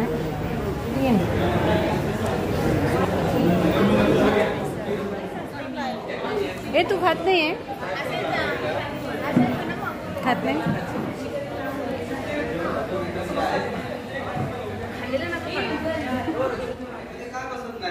याच्या पाठीमागचं कारण काय? तर आईने सांगितलं काय नाही, ती खूप लाडावले, असं झालं ते आपण माहिती आहे सगळं, घराणं घरात सगळं. पण मग आम्ही विचार केला की हिला गोडी शाळेची लागली पाहिजे. मग काय केलं पाहिजे? तर त्यासाठी तिच्याच वयाची छोटी छोटी बालकं जी 2री मध्ये आली होती त्यांना विचारलं की ही घरी का जाते, तिला घरी का आवडतं? तर त्यांनी सांगितलं हिच्या वडिलांने खूप खेळणी आणली, खूप खेळणी आणली आणि त्यामुळं तिला इथे खेळायचं नाही. घरी गेल्यानंतर ती तिच्याकडे असणारी खेळणी त्याच्यावरती खेळते. मग आम्ही विचार केला की हिला शाळेची गोडी आहे, शाळेत तिला बसावंसं वाटेल, पण कधी तिच्या घरी जे वातावरण आहे ते तसं इकडे जर निर्माण केलं तर आम्ही कुठल्या प्रकारचं फळ्यावर काय द्यायचं अजिबात सोडूनच दिलं, ते द्यायचंच नाही फळ्यावर. मग तिच्यावर बोलायचं तू काय डब्यामध्ये काय आणलंय. मग ती कधी कधी म्हणायची आम्ही आणलंच नाही काय.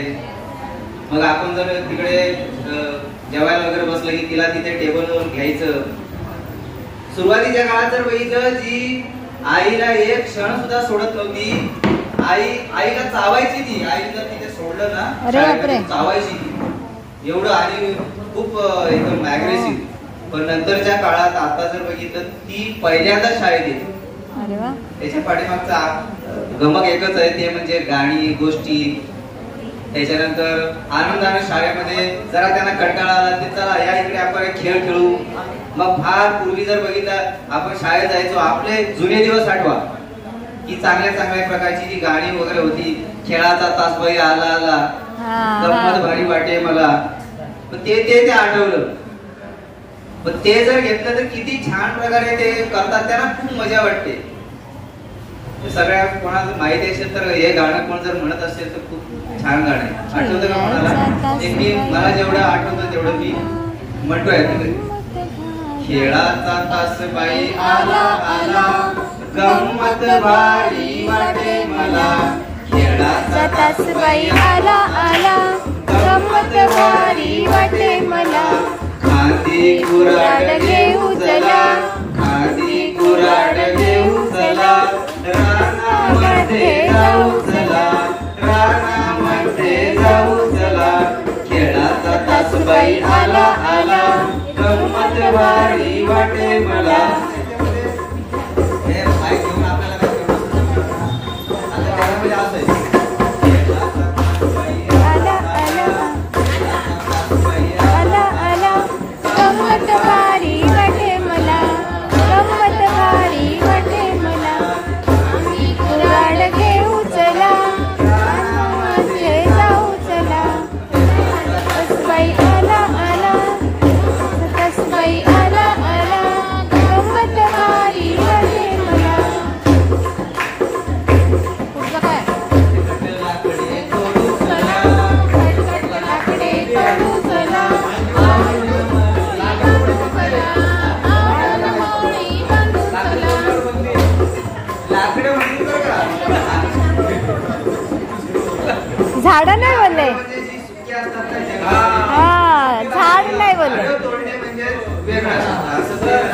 अरे वा. मुलांना समजून सांगायचंय.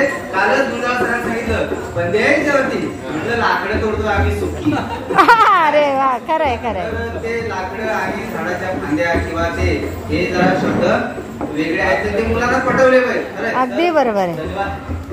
तर हे असं सगळं आहे. मग कारण खेड्या पाड्यावरती राहणारी मुलं जे अजूनही एक लक्षात घ्या की त्यांच्याकडे गॅस आहे पण तो भरून आणता येत नाही. होय. गॅस आहे त्यांच्याकडे, सिलेंडर जुनी टाकी आहे, आता त्याच्यावरती टीव्ही ठेवला जातो. हो ना. सत्य परिस्थिती आहे. सत्य परिस्थिती आहे की त्यांच्या आता रेशन कार्डवरती एक हे लागलंय पण त्यांच्याकडे आता त्यांना ते आणता येत नाही. मग त्यांनी काय केलं त्याच्यावरती जुना जो ब्लॅक अँड व्हाईट टीव्ही होता का आणतात नाही? त्याच्यामुळे ते बंदच पडलं. म्हणजे काय भुसा वगैरे मिळतो तो एका शेगडीमध्ये लाकडाचे असते त्याच्यामध्ये ते टाकतात, त्याच्यावरती स्वयंपाक करतात. खूप असे कुटुंब आहेत तर त्यांना हा जवळचा विषय वाटतो. तर अशा प्रकारचं तुम्ही त्यांचा उत्साह वाढवू शकता. आपण फार पूर्वी जुनी कविता आपण म्हणायचो, तळ्या काठी गाठी लाटा लाटामध्ये उभे झाड, झाडावर दिवराची आले चोच लाल झाड, झाडावर दिवराची आले चोच लाल झाड, शुभ्र छाती पिंगे कोट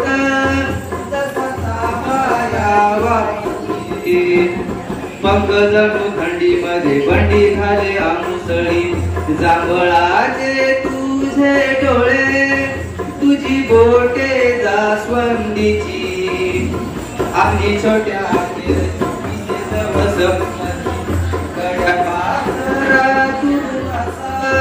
सारा देखणारे कसा, पाण्यावर उडताना नको मारू मात्र मासा, तळ्या काठी गाठी लाटा. अशा प्रकारच्या कविता कितवीला ते जुन्या कविता जर त्यांना ऐकवल्या त्यांना तो पक्षी आठवतो, तळ्याच्या कडेला कडे आहे तो. आता कुठे बघितलं आपले छोटे छोटे खेडेपाड्याचे बाजूला आहेत तिकडे तळ्याची झाडं आहेत, शेतावर जातात ते विद्यार्थी. आपल्याकडे जे येतात ना सर्व तळागाळातून येणारे विद्यार्थी. आम्ही आपला चाललाय विषय आनंददायी शिक्षण. उद्याकडे आपल्याला यायला पाहिजे. आपला विषय काय चाललाय आनंददायी शिक्षण. मूळ शाळेत आलंय पण त्याला आता टिकवायचंय, त्याला गोडी निर्माण करायची. आम्ही एक काल विषय घेतला होता त्यांच्या समोर विद्यार्थ्यांसमोर की अंड कोणाकोणाला आवडतंय. सगळेजण मला मला मला. मग कसं ते उकडलेलं आवडतं, फ्राय आवडतं, त्याच्यापासून काय आमलेट वगैरे बनवलेलं आवडतं. मग त्यांची मतं वेगवेगळी. मग अंडी कोणकोणते प्राणी देतात? प्राणी ते म्हणतात नाही सर ते ना पक्षी देतात. बघा त्यात एखादा विद्यार्थी तो आपल्याला सांगत असतो. मग सांगा कोणकोणते पक्षी आहेत असे? मग ते म्हणतात कोंबडी, त्यांच्या जवळचा विषय. कोंबडी जवळचा विषय. त्यानंतर चिमणी. मग त्यांना विचारलं म्हणजे पूर्ण न फुटलेलं अंड कोणी कोणी बघितलंय? मग ते म्हणतात नाही आम्ही बघितले पण फुटले. मग काय असं फुटलेलं? त्यांच्यापैकी एकानं सांगितलं की आमच्या शेजारी कावळ्याने अंड दिलं होतं झाडावर आणि ते अंड ते झाड त्या झाडावरच त्या फांद्या आल्यामुळं त्या झाडाच्या फांद्या जे आले होते म्हणजे फांद्या कापणारे त्यांनी कापता कापता ते अंड पडलं, फुटलेलं बघितलं. पण त्यावेळेस ते कावळे खूप आमच्या अंगावर येत होते. म्हणजे एवढ्या या छोट्याशा ह्याच्यामध्ये त्यांना परिसरातील पक्ष्यांची प्राण्यांची आणि काय जी सांगड घालायची ती त्यांना कळायला लागली. हे विषय कसे त्यांच्या जिव्हाळ्याचे. आणि आम्ही फक्त तो विषय कडायचा वगैरे आम्ही तो गुंजाळसर वगैरे आम्ही तिकडे बसलो होतो. एक विषय नुसता लावून दिला ते 17 वेळा आम्हाला येऊन सांगायचे सर आपल्याकडे पण ना अंडी आहेत. म्हटलं कुठे आहेत? कम्प्युटर रूम मध्ये आहेत. मी म्हटलं कम्प्युटर रूम मध्ये हा आहेत तिथे. म्हटलं चला आपण पण बघूया ना काय ते. ते जो दरवाजा उघडला गेला चिमणीने घरटं बनवलंय तिथे. अरे वा. तर एक तो झरोका जो आहे तो थोडासा असा बाजूला होता त्याच्यामधून ते यायचे, त्यांनी अंड वगैरे केलेलं. एका ठिकाणी मोठा बंद पडलेला, एवढं त्यांचं लक्ष. म्हणजे जे विचार करा की त्यांच्याकडून आपण नुसतं त्यांच्याकडे विषय टाकला की ते अशा प्रकारचे बोलत राहतात आणि मग काय होतं की त्यांना शाळेमध्ये कंटाळवाणं वाटत नाही. तर आता आपल्याला कंटाळा येत असेल तर आपण एक छोटंसं गाणं घेऊ. चला आनंदाचे गाणे, आनंदाचे गाणे गाऊ, आनंदाचे गाणे. चला चला चला आनंदाचे गाणे, आनंदाचे गाणे गाऊ, आनंदाचे गाणे. फुलपाखरांचे पंख घेऊनी उडू बागडू धुंद होऊनी. फुलपाखरांचे पंख घेऊनी उडू बागडू धुंद होऊनी. वाऱ्यासंगे नाचू चला, वाऱ्यासंगे नाचू चला, गाऊया तराणे, आनंदाचे गाणे गाऊ, आनंदाचे गाणे.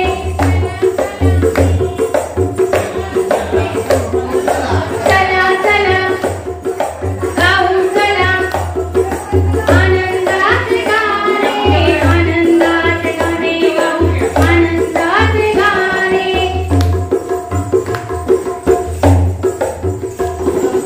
आभाळात काहीतरी नवे पाहूया, नवे नवे पाहताना नावे शोधूया.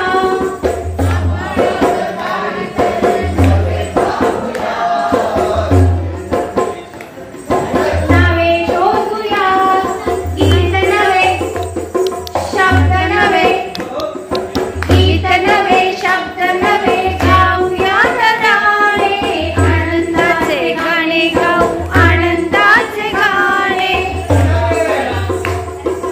चला चला चला चला गाऊ चला, आनंदाचे गाणे, आनंदाचे गाणे गाऊ, आनंदाचे गाणे. चला चला गाऊ चला, आनंदाचे गाणे, आनंदाचे गाणे गाऊ, आनंदाचे गाणे. चला चला राष्ट्रीय शैक्षणिक धोरण 1986 आहे. यामधला जो कालावधी गेला त्या कालावधीमध्ये याच्यात बरं नाही. आपल्याला शैक्षणिक धोरणामध्ये सुधारणा झाल्या. त्या सुधारणा आपल्याला आवश्यक त्या गरजेनुसार त्या कराव्या लागतात, त्या झालेल्या आहेत. आणि आत्ताच लेटेस्ट 2020 मध्ये राष्ट्रीय शैक्षणिक धोरण हे आलं आणि याच्यामध्ये देखील प्रामुख्याने पायाभूत साक्षरता आणि संख्यात्मक कौशल्य यावर जास्त भर देण्यात आलं. आणि हे साध्य करण्यासाठी पायाभूत साक्षरता आणि संख्यात्मक कौशल्य हे साध्य करण्यासाठी निपुण भारत हे अभियान सुरू करण्यात आलं. आत्ताच माझे सहकारी गुंजाळ सर यांनी निपुण भारत अभियान याविषयी सविस्तर माहिती दिली. ते स्थापन केले झालं, त्याचा उद्देश काय आहे. तर त्यामध्ये हे जे अभियान आहे निपुण भारत, त्यालाच आपण national initiative for proficiency in reading with understanding and numeracy अशा पद्धतीने त्याचा लॉंग फॉर्म होतो का. यामध्ये जी निपुण भारत जे आहे यामध्ये अनेक विविध उपक्रम राबवले जात आहेत. ते उपक्रम आपल्याला GR माध्यमातून अनेक वेळा CRC ग्रुपवर असतील किंवा आपल्या शाळेच्या ग्रुपवर पाठवले जातात. त्यामध्ये पहिला होता दैनंदिन अभ्यासमाला. हा दैनंदिन अभ्यासमाला म्हणजे आपण जो दररोजचा जो अभ्यास घेतो तो. तर त्यानंतर कोविडच्या काळामध्ये होता ऑनलाईन आठवडा स्वाध्याय, जो आपण विद्यार्थ्यांना ऑनलाईन ग्रुपवर पाठवत होतो आणि ते विद्यार्थी आपल्याला सोडून पाठवत होते. हा देखील निपुण भारतच्या अंतर्गतच उपक्रम येतो. त्यानंतर पुढचा आहे 100 दिवस वाचन अभियान. हा देखील आपण राबवत आहोत. 100 दिवस म्हणजे विद्यार्थ्यांना वाचन सराव घेतोय. त्यानंतर देशमध्ये आहे ते निश्चित केलं. हे सर्व निपुण भारत अभियान या अंतर्गत येतं. त्यानंतर आहे गोष्टींचा शनिवार. गोष्टींचा शनिवार यामध्ये आपल्या शाळेमध्ये गोष्टीची पुस्तकं आहेत. त्याच्यानंतर गोष्टींचा पुस्तकांचा कोपरा असे उपक्रम आपण राबवून विद्यार्थ्यांना वाचनाची जास्तीत जास्त गोडी कशी लावता येईल यासाठी आपण प्रयत्न करत आहोत. त्यानंतर आताच आपलं त्याला 2 वर्ष होत आली, आपण निष्ठेचं प्रशिक्षण घेतलं. ते प्रशिक्षण देखील या निपुण भारत अभियान यामध्ये येतं. त्यामध्ये 0.3 आणि 0.2 यामध्ये आपल्यासाठी प्राथमिकसाठी देखील आणि माध्यमिक जे शिक्षक आहेत त्यांच्यासाठी देखील निष्ठेचं प्रशिक्षण दिलेलं आहे. याचा मुख्य उद्देश शिक्षकांमध्ये देखील परिस्थितीनुसार आवश्यक ते बदल व्हावेत आणि नवीन जे ज्ञान आहे ते ज्ञान वाढावे यासाठी आपल्याला निश्चित प्रशिक्षण दिलं गेलं. त्यानंतर आपण सर्वांनी या शैक्षणिक वर्षामध्ये आणि शैक्षणिक वर्षाच्या अगोदरपासून देखील शाळा पूर्वतयारी हा उपक्रम राबवला. हा शाळा पूर्वतयारी उपक्रमाचा उद्देश हाच होता की येणारे जे विद्यार्थी आहेत, आपण नवीन विद्यार्थ्यांचं स्वागत करतच होतो, 15 जूनला करतच होतो, परंतु त्याच्यामध्ये अनेक विद्यार्थ्याला खेळाविषयी किंवा विद्यार्थ्यांना शिक्षण आनंददायक कसं होईल यासाठी आपण वेगवेगळ्या प्रकारची टेबल मांडणी करून विद्यार्थ्यांची वर्गपूर्व तयारी कशी, आणि त्यामध्ये बालवाडी असेल किंवा अंगणवाडी असेल या शिक्षकांना देखील समाविष्ट केलं गेलं होतं. त्यांना देखील यामध्ये सामावून आपण प्रशिक्षण दिलं गेलं होतं. त्यानंतर विषय साधन व्यक्ती ज्यांचं देखील प्रशिक्षण झालं. हे सर्व निपुण भारत अभियान या अंतर्गत येतं. आता निपुण भारत अभियान अंतर्गत हा जो पुस्तक आपल्याला दिलेले आहे त्या अंतर्गतच हा उपक्रम आहे. शिकू आनंदी, लर्न विथ फन. यामध्ये जी हे पुस्तके सगळ्या इयत्तेचे आहेत, इयत्ता 1ली ते 5वी आणि 5वी ते 8वी असे पुस्तकं देण्यात आलेले आहेत. आता याच्यामध्ये जो अभ्यासक्रम आहे तो अभ्यासक्रम हा आपला जो रेग्युलर अभ्यासक्रम आहे, उदाहरणार्थ 1ली असेल किंवा 2री असेल तोच अभ्यासक्रम याच्यामध्ये आहे. परंतु याच्यामध्ये आपण ज्या पद्धतीने पायाभूत घेतल्या, परीक्षा घेतल्या, त्या प्रकारचे प्रश्न विद्यार्थ्याच्या आकलनावर आधारित किंवा विद्यार्थ्याच्या तार्किकतेला वाव देणारे प्रश्न, विद्यार्थ्याच्या विचारक्षमतेला वाव देणारे प्रश्न अशा स्वरूपाचे प्रश्न या पुस्तकामध्ये दिलेले आहेत. याला त्यांनी कृतीपत्रिका असं म्हटलंय. आता याचा वापर कसा करायचा? या कृतीपत्रिका वापरत असताना याच्यामध्ये शक्यतो जास्तीत जास्त प्रश्न हे त्यांच्या समजून किंवा आकलन करून घेऊन त्या सोडवण्यावर भर दिले. पहिलीचं पुस्तक आहे. आता ही वापरताना कोणती काळजी घ्यायची? ही पुस्तिका वापरत असताना प्रामुख्याने हे आपल्याला जो सोडून घ्यायची पुस्तिका ही आपल्याला 12 आठवड्यामध्ये म्हणजे 3 महिन्यामध्येच ही सोडून घ्यायची आहे. जून, जुलै आणि ऑगस्ट या 3 महिन्यामध्ये आपल्याला हे सोडून घ्यायचं आहे. आणि हे सोडत असताना विद्यार्थ्यांना आपण एखादा उपक्रम किंवा एखादा स्वाध्याय सोडत दिल्यानंतर काही विद्यार्थी चटकन लगेच करून सर झालं किंवा मॅडम झालं, माझं सोडून झालं, तर त्याला शाबासकी आपण देणार. पण जे विद्यार्थी सोडवत नाही त्यांना आवश्यक ते मार्गदर्शन करणं हे आपलं कर्तव्य आहे. कारण तो विद्यार्थ्याला जो विद्यार्थीच करतोय त्याला त्याच्याबरोबर घेऊन जाण्यासाठी आपल्याला आवश्यक ते मार्गदर्शन करायचं त्याला. त्यानंतर फक्त आपणच नाही तर विद्यार्थ्याचे पालक असतील, ज्या काही विद्यार्थ्यांना आपण सांगतो तरीच समजत नाही, त्यावेळी विद्यार्थ्याच्या पालकांना बोलावून किंवा त्याचे दादा असतील किंवा दिदी असतील त्यांना बोलावून घेऊन तो विद्यार्थी कुठे चुकतो हे त्यांना सांगावं किंवा त्यांना देखील आपण ते मार्गदर्शन करण्यासाठी सांगू शकतो. म्हणजे याच्यामध्ये फक्त शिक्षकच नाही तर पालक देखील समाविष्ट करण्यात आलेले आहेत. त्यानंतर याच्यामध्ये विद्यार्थी अनेक वेगवेगळ्या छोट्या छोट्या कृती करत असेल, उदाहरण कात्री वापरत असेल किंवा डिंक किंवा फेविकॉल वापरत घ्यायचं आहे. त्यानंतर विद्यार्थ्यांना अतिरिक्त ताण द्यायचा नाही आपल्याला की आज झालंच पाहिजे असं, की त्यांना आपण सवलत पण देऊ शकतो. आज जरी नाही झालं तरी 2 दिवसांनी तुम्ही हा दिलेला जो स्वाध्याय आहे याच्यामध्ये दिलेले जे उपक्रम आहेत सोपे एकदम म्हणजे आपला जो अभ्यास आहे तोच अभ्यास आहे याच्यामध्ये वेगळं काही नाही. आपल्या इयत्तेनुसार जो अभ्यास दिलेला तोच अभ्यास आहे. हा पहिलेच आहे. तशी माझी आपली पुस्तकं 8वी पर्यंत दिलेली आहे आणि तो अभ्यास आपल्याला सोडून घ्यायचा आहे. त्यानंतर जे शिकू आनंद आहे, लर्न विथ फन, यामध्ये प्रामुख्याने त्यांनी भर दिलाय तो कला, कार्यानुभव आणि शारीरिक शिक्षण. याचा मुख्य उद्देश होता हे जुलै 2021 मध्ये त्यांनी हा उपक्रम सुरू केला होता. याचा मुख्य उद्देश होता की जे विद्यार्थी कोविड काळामध्ये घरी राहत होते आणि घरी राहिल्यानंतर विद्यार्थ्यांचा फक्त अभ्यास करणं आणि लिहिणं एवढंच होत होतं आणि विद्यार्थ्यांच्या शारीरिक क्षमता किंवा शारीरिक हालचाली या मंदावल्या होत्या. म्हणून त्यांनी हा उपक्रम सुरू केला निपुण भारत अंतर्गत, की विद्यार्थ्यांना कृती करता विद्यार्थ्यांनी कृती शिकावं किंवा विद्यार्थ्यांनी हालचाल करावी म्हणून त्यांनी ही पुस्तिका काढली आणि हा उपक्रम त्यांनी सुरू केला. त्यानंतर या विद्यार्थ्यामध्ये कलेचे वेगवेगळे जे उपक्रम आहेत ते आपण घेणार, कार्यानुभवचे उपक्रम घेणार आणि शारीरिक शिक्षणचे. आता कलेच्या उपक्रमामध्ये तुम्ही सांगू शकता का एखादा उपक्रम? कला, चित्रकला म्हणजे ठसे काम वगैरे चालू शकतं ना. ठसे त्याच्यावर आपण प्राणी किंवा पक्षी, नंतर फळभाज्यांचे ठसे घेतो आपण. त्यानंतर अक्षर कोलाज, अक्षरलेखनामध्ये जर आपण घेतलं तर वरच्या यंत्रासाठी 5वी अक्षरांची जाडी असेल त्याला रंग आणि शक्यतो रंग त्यांनी सांगितले यामध्ये चित्रे आहेत, जी चित्रे दिलेली असतील ही चित्रे रंगवण्यासाठी स्केच पेन किंवा आपले रंगीत खडू भेटतात त्या खडूचा वापर आपले वॉटर कलर वापरायचे नाही. आपल्या किंवा पेन्सिल असतात रंगीत पेन्सिल या वापरा, वॉटर कलर वापरायचे नाहीत अशा सूचना त्यांनी दिलेल्या आहेत. त्यानंतर आपला उपक्रम कलेचा तुम्ही सांगितले मला. त्यानंतर कार्यान्वूचा उपक्रम कागदाचे बरेच आपण आता पावसाळा आला तर आम्ही होड्या सोडायला लावल्या मुलांना साठलेल्या. बरोबर टाकाऊपासून. त्याच्यानंतर मातीकाम पण विद्यार्थ्यांना आता जर आपण म्हटलं किंवा सुट्टी झाली मातीत खेळू नका किंवा पाऊस येऊन पडलाय आणि सुट्टी झाली आपली तर मुले पावसात जाऊन पाण्यात खेळतात. बरोबर मुलांना माती किंवा पाणी अतिशय खेळायला आवडतं. मग विद्यार्थ्यांना आपण मातीचे गोळे बनवायला लावू शकतो किंवा अशा माती गोळा करून अशी वाती बनवतो तशा पद्धतीनं गोल गोल बनवून घेऊ शकतो किंवा मणी बनवून घेऊ शकतो. याने काय होईल तर विद्यार्थ्यांच्या हाताच्या बोटांचे जे स्नायू आहेत त्यांचा विकास होण्यास मदत होईल. आणि त्यानंतर आपण जर पाहिलं तर आता विज्ञानाची प्रगती झालेलीच आहे आणि मड थेरपी म्हणून पण आलं म्हणजे मेडिकल क्षेत्रामध्ये मड थेरपी. म्हणजे आपण इथे याच्यापासून दूर चाललोय की आपल्याला माती नको आहे, आपल्याला म्हणजे धूळ नको आहे, पण आपल्या शरीराला माती बरोबर सर्व घटक आवश्यक आहे. म्हणून मड थेरपी देखील आपल्याला केली जाऊ लागली आहे. म्हणून हा विषय कार्यान्वूमध्ये अत्यंत गरजेचा आहे.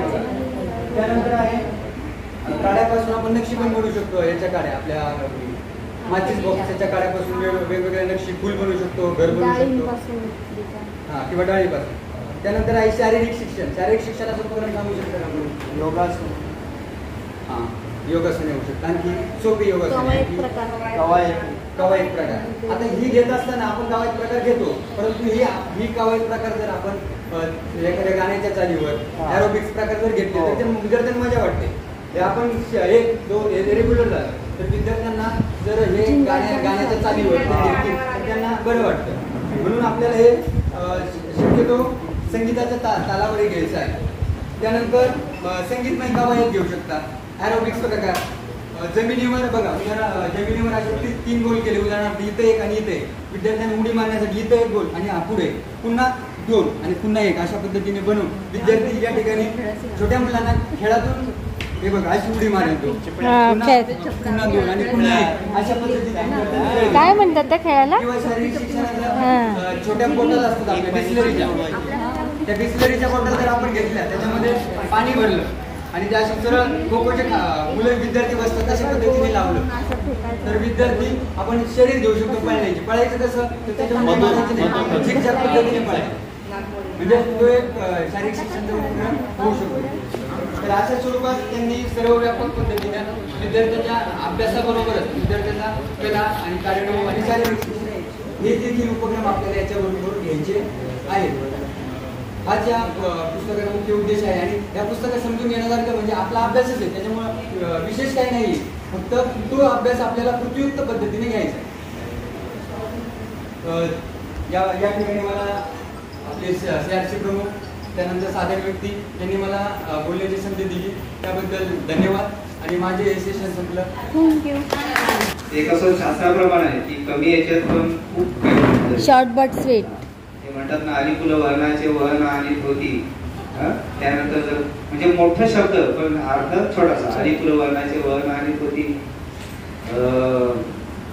नदीपती रिपू त्याचा तात भंगून गेला, मनीसुंगे फार दुःखित झाला. असं खूप मोठे शब्द वापरायचे. पण काय आली फुलं वर्णाचे वहन आणि धोती म्हणजे फक्त पाणी आणि धोती. काय काय आली फुलं वहनाचे वहन आणि धोती अर्थ त्याचा एवढाच ते पाणी आणि आणि ते दुसरं बोलले त्याचं. आणि त्याच्यामध्ये असं आहे की नदीपती रिपू त्याचा तात भंगून गेला. अरे बाप. म्हणजे नदीपती, नदीचा पती समुद्र आणि समुद्राचा जर बघितलं शत्रू आगिस्ते आणि आगिस्ते यातून जन्माला आला तो माठ, तो भंगून गेला. असं रस्त्याला पाणी घेऊन चालली होती आणि तो माठ भंगला आणि रवी सुत महिसंख्य फार दुखीत झाला, म्हणजे डाव्या बाजूला पडले असं, कानाला लागलं असेल एवढाच सांगायचं होतं, पण त्यांनी एवढ्या मोठे शब्द वापरले आणि अर्थ एवढा. पण सरांचं तसं नाही, सरांनी थोडे शब्द वापरले परंतु अर्थ सांगून दिला. धन्यवाद सर. आणि या ठिकाणी नंतर स्कॉलरशिप संदर्भात मोरे सर 5 मिनिटं उभे राहणार आहे तिथे. माननीय व्यासपीठ मला संधी दिली स्कॉलरशिप बद्दल बोलण्याबाबतीत, हे मी तुम्हाला सांगणार आहोत. आता स्कॉलरशिप आपण अनेक वर्ष घेत आहोत, त्याबद्दल वेगळं सांगण्याची गरज नाही. पण निकाल आपला लागत, आता हे निकाल पात्र आलेले आहेत, गांधी चौकात पडलेले रिझल्ट आहेत. पण जर आपण लिस्ट बघितली, बरेच जवळपास 98% अपात्र. मग न येण्याचं कारण काय? आपण घेतो, फक्त आपल्या नियोजनात जर थोडाफार बदल केला तर काहीतरी निष्पन्न होऊ शकतं. तर नियोजनात बदल करण्याची पद्धत, आता आजवर आपण स्कॉलरशिप घेत होतो ते कशा पद्धतीने, जे घेताय किंवा घेत होते विषय वाटून बरोबर असंच घेत होतं. चौथीचे आधी चौथीला स्कॉलरशिप होते, तेव्हा मी सुद्धा जेव्हा प्रायव्हेट होतो तिथे पण असंच नियम होता की शाळा सुटल्यानंतर त्यांना 1 ते 1.5 तास बसवायचं रोजचं. पण शाळा सुटल्यानंतर आता पूर्ण वेळ शाळेत बसल्यानंतर त्यांची मानसिकता राहते का बसण्याची? आपलीच नसते. हे रिकाम्या खुर्च्या सांगतात बरोबर. मग मुलांची असू शकते का? नाही. मग त्यावरती उपाय म्हणून आपण काय करू शकतो? जेव्हा आपली शाळा भरते, आता दैनंदिन वेळापत्रक सुरुवात आपल्या शाळेची किती वाजता होते? दैनंदिन वेळापत्रकानुसार 10:40 जनरल शिफ्टचं सांगतोय 10:40. 10:40 सुरुवात होते. परिपाठ वगैरे आपण घेतो ते 11:20 पर्यंत, म्हणजे 11:20 ला आपली पहिली तासिका सुरू होते ते 1:30 वाजेपर्यंत. त्यात 3 तासिका आपले घेतो. मग 11:20 ते 1:30 पर्यंत आपण स्कॉलरशिप का नाही घेऊ शकत? घेऊ शकतो ना, बरोबर. फायदा काय होईल? सगळ्या मुलांचं मुलं जास्त ऍक्टिव्ह असतात, अलर्ट असतात. मग संध्याकाळी घेण्याच्या वेळी आपण जेव्हा सुरुवातीलाच घेतलं तर मुलांना ते जास्त आकलन होण्याची शक्यता आहे. आणि दैनंदिन घ्यायचं. आता आपल्या मुलांकडून विद्यार्थ्यांना काय अपेक्षा आहे? वर्गानुरूप त्याला लिहिता वाचता आलं पाहिजे, गणिती क्रिया आल्या पाहिजे. मग आपल्या 5वीची मुलं तेवढं चांगल्या प्रकारे करू शकतात. मग आपल्याला जास्त भर कशावर द्यायचंय? 5वीचा आणि 8वीचा जास्त भर कशावर द्यायचंय? स्कॉलरशिप. कारण की ऍट द एंड सगळ्यात महत्वाचं आहे, ज्या शाळेतून स्कॉलरशिपची मुलं जास्त असतील ते नावाजले जातात. आता आपण न्यूजपेपर मध्ये बघतो, नेहमी बातमी कुणाची येते? प्रायव्हेट शाळेची. काय येते? ते पण शिक्षक आहेत, आपण पण शिक्षक. मग फरक काय? ट्युशन लावतात. सातत्याने त्यांना सराव घेतला जातो, नेहमी त्याच्याकडे अभ्यासिका करून घेतली जाते, जास्त भर त्याच्यावरती दिला जातो. इव्हन शनिवारी जास्त वेळ बसले जातात, रविवारी सुद्धा ते घेतात काही तासिका. मग जास्त प्राधान्य ते स्कॉलरशिप देतात, म्हणून त्यांचे रिझल्ट चांगले जातात. तर आपण पण आता ही परीक्षा 31 तारखेला आहे, तर या परीक्षेसाठी काय नियोजन असेल? मुलांना तुम्ही काय सांगा?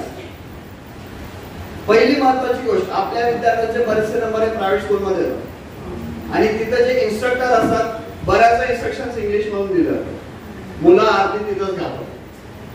आपल्या मुलांना एकच सांगायचं, कान बंद करायचं. ज्या सूचना आम्ही तुम्हाला सांगितल्या तेच लक्षात ठेवा. गोल कसं करायचं, प्रश्न वाचण्याची पद्धत कशी असेल, उत्तर जे माहित असेल त्याच्यावर द्यायचं, आणि जर माहित नसेल तर तो प्रश्न सोडून द्यायचा, शेवटी त्याची उत्तरं नोंदवायची. मग अशा पद्धतीने मार्गदर्शन. आणि स्कॉलरशिप मध्ये एक प्रकारची कृती एकत्रित असते. जर एखाद्या प्रश्नाचं उत्तर आपल्याला तंतोतंत माहित असेल, कन्फर्म की याचा पर्याय 3 आहे, तो बरोबरच आहे, तर पुढचा प्रश्न जर येत नसेल तर त्याचा पुढचा पर्याय जो असेल तो चौथाच असेल.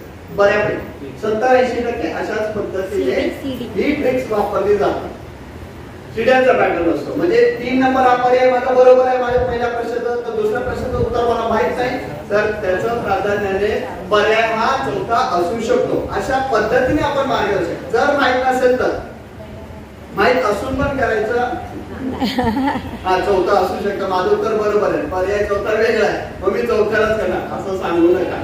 जर माहित नसेल, गोंधळ होत असेल तर ही एक प्रकारची क्लुप्ती आहे जी वापरू शकतो. तर असे अनेक प्रकार. आणि मुलांना कॉन्फिडन्स जास्त द्यायचा, विश्वास जास्त द्यायचा. मग विश्वास देण्यासाठी ते जे सराव पत्रिका आहे, उत्तर पत्रिका, ते गोल करण्याचा त्यांना सराव होणे महत्वाचं आहे. आणि परीक्षेत त्यांना अशा प्रकारची उत्तरपत्रिका मिळते आणि ते गोंधळून जातात. नेमकं कुठे गोल करायचं, कदाचित दोन गोलांवरती एकत्र चिन्ह ते देतात. तर हे गोंधळ होता कामा नये, याची दक्षता आपण घ्यायची. आणि येत्या शैक्षणिक वर्षामध्ये मुलांकडून जेवढं शक्य होईल जास्तीत जास्त 5वी आणि 8वीच्या वर्गाने फक्त स्कॉलरशिपवरच भर. सरगडे साहेबांनी पण आपल्याला काय सांगितलं, वर्गांवर मुलांना लिहिता वाचता आलं ना, बस गणिती क्रिया, लेखन, वाचन हे कौशल्य त्यांचे विकसित झाले. बरं, हे महत्व. त्यानंतर जास्त भर आपण कशावरती द्यायचं आहे, स्कॉलरशिप 5वी. कारण की आपण जर निकाल लावू तर कुठेतरी आपलं नाव होणार आहे, पटसंख्या वाढणार. हे फक्त आमच्या सगळे सर्वांच्या भवितव्यासाठी गरजेचं आहे. म्हणजे काही जण आता झाले बाबा आमच्या रिटायरमेंटला 1 वर्ष आहे, 2 वर्ष आहेत, मग काय करायचं, आम्ही आहोत अजून, आम्हालाही बराच वेळ काढायचा. पण तुम्ही तुमच्या अनुभवातून काहीतरी वेगळ्या पद्धतीने स्कॉलरशिप अजून घेत असाल, जेणेकरून निकाल चांगले लागत असेल तर त्याचा स्वीकार सगळ्यांनी करावा आणि त्याची अंमलबजावणी करणे गरजेचे आहे. तर स्कॉलरशिप वरती जास्त भर देणे अति महत्वाचे आहे. ते निग्लेक्ट करून चालणार नाही. एवढंच सांगणं होतं. मला बोलण्याची संधी दिल्याबद्दल आदरणीय व्यासपीठाचं मी धन्यवाद मानतो आणि पुढचे सूत्र मी तांबेकर सरांना सोडतो. धन्यवाद मोरे सर. नाव खूप महत्वाचं आहे. सगळ्यांना माहिती की प्रत्येक प्रशिक्षणामध्ये असो किंवा इंग्लिशचा असो इतर विषयांचा असो चांगल्या प्रकारे ते देत असतात आणि आपल्यापर्यंत ते पोहोचतंय. कधी आपण फोन करून विचारला एखाद्या गोष्टीची जर आपल्याला अडचण असेल की हे आम्हाला कळलं नाही सांगा, तर ते सांगतात. नक्कीच धन्यवाद सर तुमचं. या ठिकाणी मी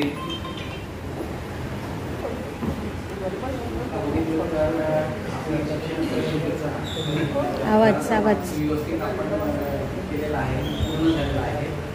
पण एक खंत अशी आहे की आपण जे शिक्षण परिषदेतून बरेचसे लोक गेले. आता तुम्ही म्हणाल का आम्हाला का ऐकावं लागतं असं, ते खऱ्या अर्थाने हे चूक आहे. शिक्षण परिषद सगळ्यांनी एकदमच यायचं, एकत्रच यायचं आणि एकत्र सगळ्यांनी बरोबर जायचे.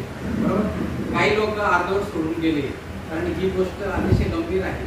साहेबांच्या जर लक्षात आलं तर मी होतो पण नंतर गेल्यानंतर पण यापुढे सगळ्या मुख्याध्यापकांनी सगळ्या शिक्षकांनी शिक्षण परिषदेत येताना मनाची पूर्ण तयारी करून 11 ते 3 या हिसाबानेच आपण इथे उपस्थित राहायचं आहे. ज्यावेळेस आपण जर इथून परत निघून गेलात, अधूनमधून निघून गेलात किंवा खरोखरच काही गंभीर बाब असेल तर तुम्ही विचारून गेलात, एखाद दुसरा असेल तर ते आपण एक्सप्रेस करू. पण शक्यतो सगळे जर असे निघून गेले न सांगता तर ही गंभीर बाब आहे. आणि साहेबांनी आता जाताना वर्षा मॅडम मगाशी बोलल्या, साहेबांनी सांगितलं मला किती लोक उपस्थित त्याचा फोटो पाठवा आणि याची उपस्थिती आम्हाला डायरेक्टला पण द्यावी लागते. पण आम्ही मी तेच करत होतो तर किती उपस्थिती आहे, एकूण शाळेतले शिक्षक किती, त्यातली उपस्थित किती. त्याच्यामुळं आम्ही आता ॲबसेंट जे लोक आहेत कोणी काय आजारी असतील काय असतील, आता कोळीच्या शाळेमध्ये समजा 2 शिक्षक होते पण त्याच्यातला एक गैरहजर होते. ॲक्च्युली कार्यरत 2 आहेत, त्याच्यात एकच उपस्थित असतात. तर ती असा मी हिसाब लावत होतो की थोडीशी गडबड होते. पण ॲबसेंट असेल तर आपण अधिकृत रजा घेऊन ॲबसेंट राहिलं तरी चालेल. पण शिक्षण परिषदेला आपण जर शाळेवर असाल ना, शिक्षण परिषदेला गैर असाल तर तुमची कदाचित गैरहजर लागू शकते. याच्या पुढे आपण नियम आणि इथे शिक्षण परिषदेला उपस्थिती महत्वाचे आहे. आता हे शिक्षण परिषदेत साहेबांनी सगळं सांगितलं आणि आजचे विषय एवढे रंजनदार होते. खरोखरच उंबरठ्याचं सगळ्यांचं अभिनंदन करावं लागेल, कारण सगळ्यांना इंटरेस्टिंग होते. आता हे जेवढी मंडळी थांबलेली तेवढ्यांना खरोखर आनंद शिक्षण वाटलं. पण ज्यांना काही ना नुसते डोक्यामध्ये काहीतरी असेल म्हणून ते निघून गेले. पण खऱ्या अर्थाने फार चूक आहे आणि याचा अहवाल आम्हाला प्रत्येक वेळी द्यावा लागेल. एवढ्या वेळेस आपण सगळे त्यांना एक वेळ माफ करू, पण पुढच्या वेळेस असं अजिबात चालणार नाही, यायलाच पाहिजे. हाच कार्यक्रम 2026-27 पर्यंत रेग्युलर चालू राहणार आहे. म्हणजे ज्याप्रमाणे आपण प्रगत शैक्षणिक महाराष्ट्राचं काम करत होतो भाषा आणि गणित संदर्भात, तोच कार्यक्रम तुम्हाला पुढे सतत चालू ठेवायचे. 2026-27 वर्षापर्यंत हा तो कार्यक्रम तुम्हाला इयत्ता ज्युनियर KG पासून तर तुम्हाला 3री पर्यंत त्या मुलाला एकदम सखोल वाचन, लेखन, गणन सगळं क्रिया करता आल्या पाहिजे. हे महत्वाचं आहे. यासाठी आपण हा निपुण कार्यक्रम आहे या संदर्भामध्ये अतिशय जागरूक राहा. आज जर आपल्या 3री पर्यंतच्या मुलांची वाचन लेखन करण्याची तयारी चांगल्या पद्धतीने झाली तर तुम्हाला पुढच्या अनेक वर्षे काही त्रास होणार नाही. आता बरेचशा आपण परिस्थिती बघितली तर मुलांना आपल्या अक्षर ओळख सुद्धा होत नाही. हे हा बरोबर ना आहे, मान्य करतो मॅडम समोपक्षर, तरीही काही अडचणी आहेत. ठीक आहे, असू द्या, असतील पण आपल्याकडे आहे तशी बघितलेले आपण. मुलांना स्वतःचं नाव लिहिता आलं पाहिजे, हे पण थोडंसं महत्वाचं आहे. कारण कसं आहे, त्या मुलाला जर त्याचं स्वतःच नाव माहिती तर तो 7वी पास झाल्यानंतर सुद्धा काय करेल, पास झाल्यानंतर काय करेल, या समस्या आहेत. याला अनेक कारण आहेत. तुमच्यावर क्लेम नाही करत मी, पण परिस्थिती ही आहे की त्याच्यासाठी आपण महत्वाचा मुद्दा आहे जो भाषा गणित याच्यावरती जास्त फोकस करावा. निपुण भारत जो आहे उपक्रम हा फारच महत्वाचा आहे आणि त्याच्यावर जास्त काम करण्याची गरज आहे. आणि प्रगत शैक्षणिक महाराष्ट्रामध्ये तुम्हाला गुणवत्तेविषयीच विचारणार कुठलाही उपक्रम आला तरी तुम्हाला वाचन लेखन याच्यावरती जोर द्यावा लागतो. मी दुसरं किती पाठ्यपुस्तक शिकवा, सगळं शिकवा, तो आहेच आपल्याला करायचंय, पण महत्वाचं त्याला वाचता आलं, लिहिता आलं ते आपल्या स्वतः स्वयाध्यायाकडे वळणार आहे. त्याच्यामुळं सगळ्यांना विनंती वाचन लेखनावर जोर द्या. आता आपल्याकडे जे आयुक्त महोदय आलेले आबासाहेब भाऊसाहेब दांगड या साहेबांनी जिल्हा परिषद मध्ये उबंग 100 दिवस वाचन कार्यक्रम राबवलेला आहे. तुम्हाला माहित असेल, आपण भाग घेतलेले, पण साहेबांना हे माहित आहे उबंग कार्यक्रम होता 100 दिवस वाचन. तर साहेबांचं पूर्ण शिक्षण विभागाकडे लक्ष असणारच आहे. कारण हा आता मला एक अंतर्गत माहिती मिळाली का उद्या डाएटचे प्राचार्य आणि अधिव्याख्याते वगैरे त्यांना बोलवले, साहेबांना भेटायला येणार आहे. साहेबांनी मिटिंग ठेवली त्यांची सोमवारी. तर त्याच्यातून अजून काहीतरी निष्पन्न होईल. पण साहेबांचं नक्कीच आपल्या शाळांकडे लक्ष राहील. कारण त्यांच्या उपक्रमाच्या माध्यमातून माझ्या लक्षात आलं तर त्यांनी भाषा गणितचे सगळे शिबिर आणि चर्चासत्र वगैरे प्रत्येक केंद्रात लावलं. 100 दिवसाचं शिक्षकांचं 100 दिवस वाचन उपक्रमाचं शिक्षकांचं ट्रेनिंग सुद्धा प्रत्येक केंद्रामध्ये त्यांच्याकडे झालं जिल्हा परिषदला. पण आपल्याकडे या बाबतीत काही नाकारता येणार नाही. त्याच्यामुळं आपण सगळ्यांनी सतर्क राहा. आपल्या मुलांना वाचता लिहिता येईल एवढं तरी सक्षम करा, हीच माझी एक आग्रहाची विनंती आहे. एवढं 2 शब्द बोलून माझा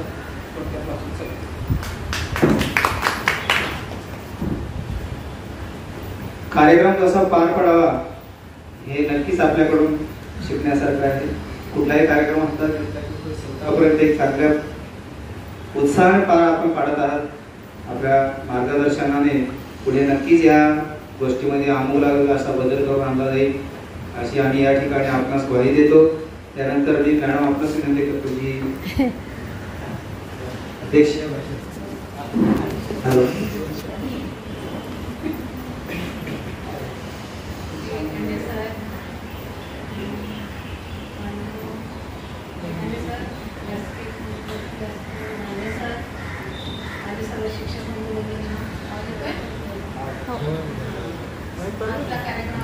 सुंदर झाला आणि आपण सकाळपासून जे शाळेतून निघालेलो आहोत की त्यानंतर आणखीन फ्रेश झालो, खाणं पण मिळालं आणि त्याचबरोबर गाणं झालं म्हणजे आपल्या आवडीचे सगळे प्रोग्राम्स झाले. त्यामुळे हा कार्यक्रम अतिशय सुंदर झाला. बस एवढंच. बाकी त्याचं आयोजनही खूप सुंदर होतं आणि कार्यक्रम सुंदर झाला. अतिशय सुंदर नियोजन. धन्यवाद मॅडम. आणि दांडेकर सरांनी ना खूप शोभा वाढवली. इतकं सुंदर तुम्ही सगळं एक मुळी वाटतो ना आपण म्हणजे फक्त खरोखर जोरात एकदा टाळ्या वाजून त्याचं कौतुक झालं. मॅडम आभाराचा थोडक्यात कार्यक्रम गौरी मॅडम शिक्षण परिषदेला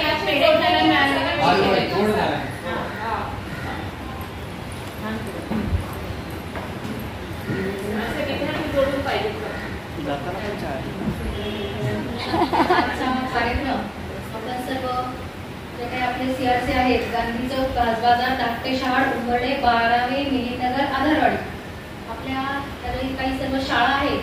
मिळून आपण सर्वांनी शिक्षण परिषद आज घेतलेली आहे आणि ती एवढी छान आणि हसत खेळत घेतलेली आहे, तर खरंच खूप आज एवढं बरं वाटलं। आणि दुसरी गोष्ट म्हणजे उंबरडे जो काही गट आहे आपला CRC, एवढं सुंदर नियोजन होतं आणि त्यामध्ये त्या शाळेतील जे काही विद्यार्थी आहेत, सरांनी हा खूप इन्व्हॉल्विंग गोष्ट इतकी सुंदर केलेली आहे ना, की माझाच विद्यार्थी माझ्याच बरोबर माझ्यासोबत गीत गात आहे। म्हणजे हे खरंच एवढी सोपी गोष्ट नसते, म्हणावी तेवढी सोपी गोष्ट नाही। खूप सुंदर सर आणि खरंच दांडेकर सर तुमच्यासाठी खूप टाळ्या वाजवाव्यात।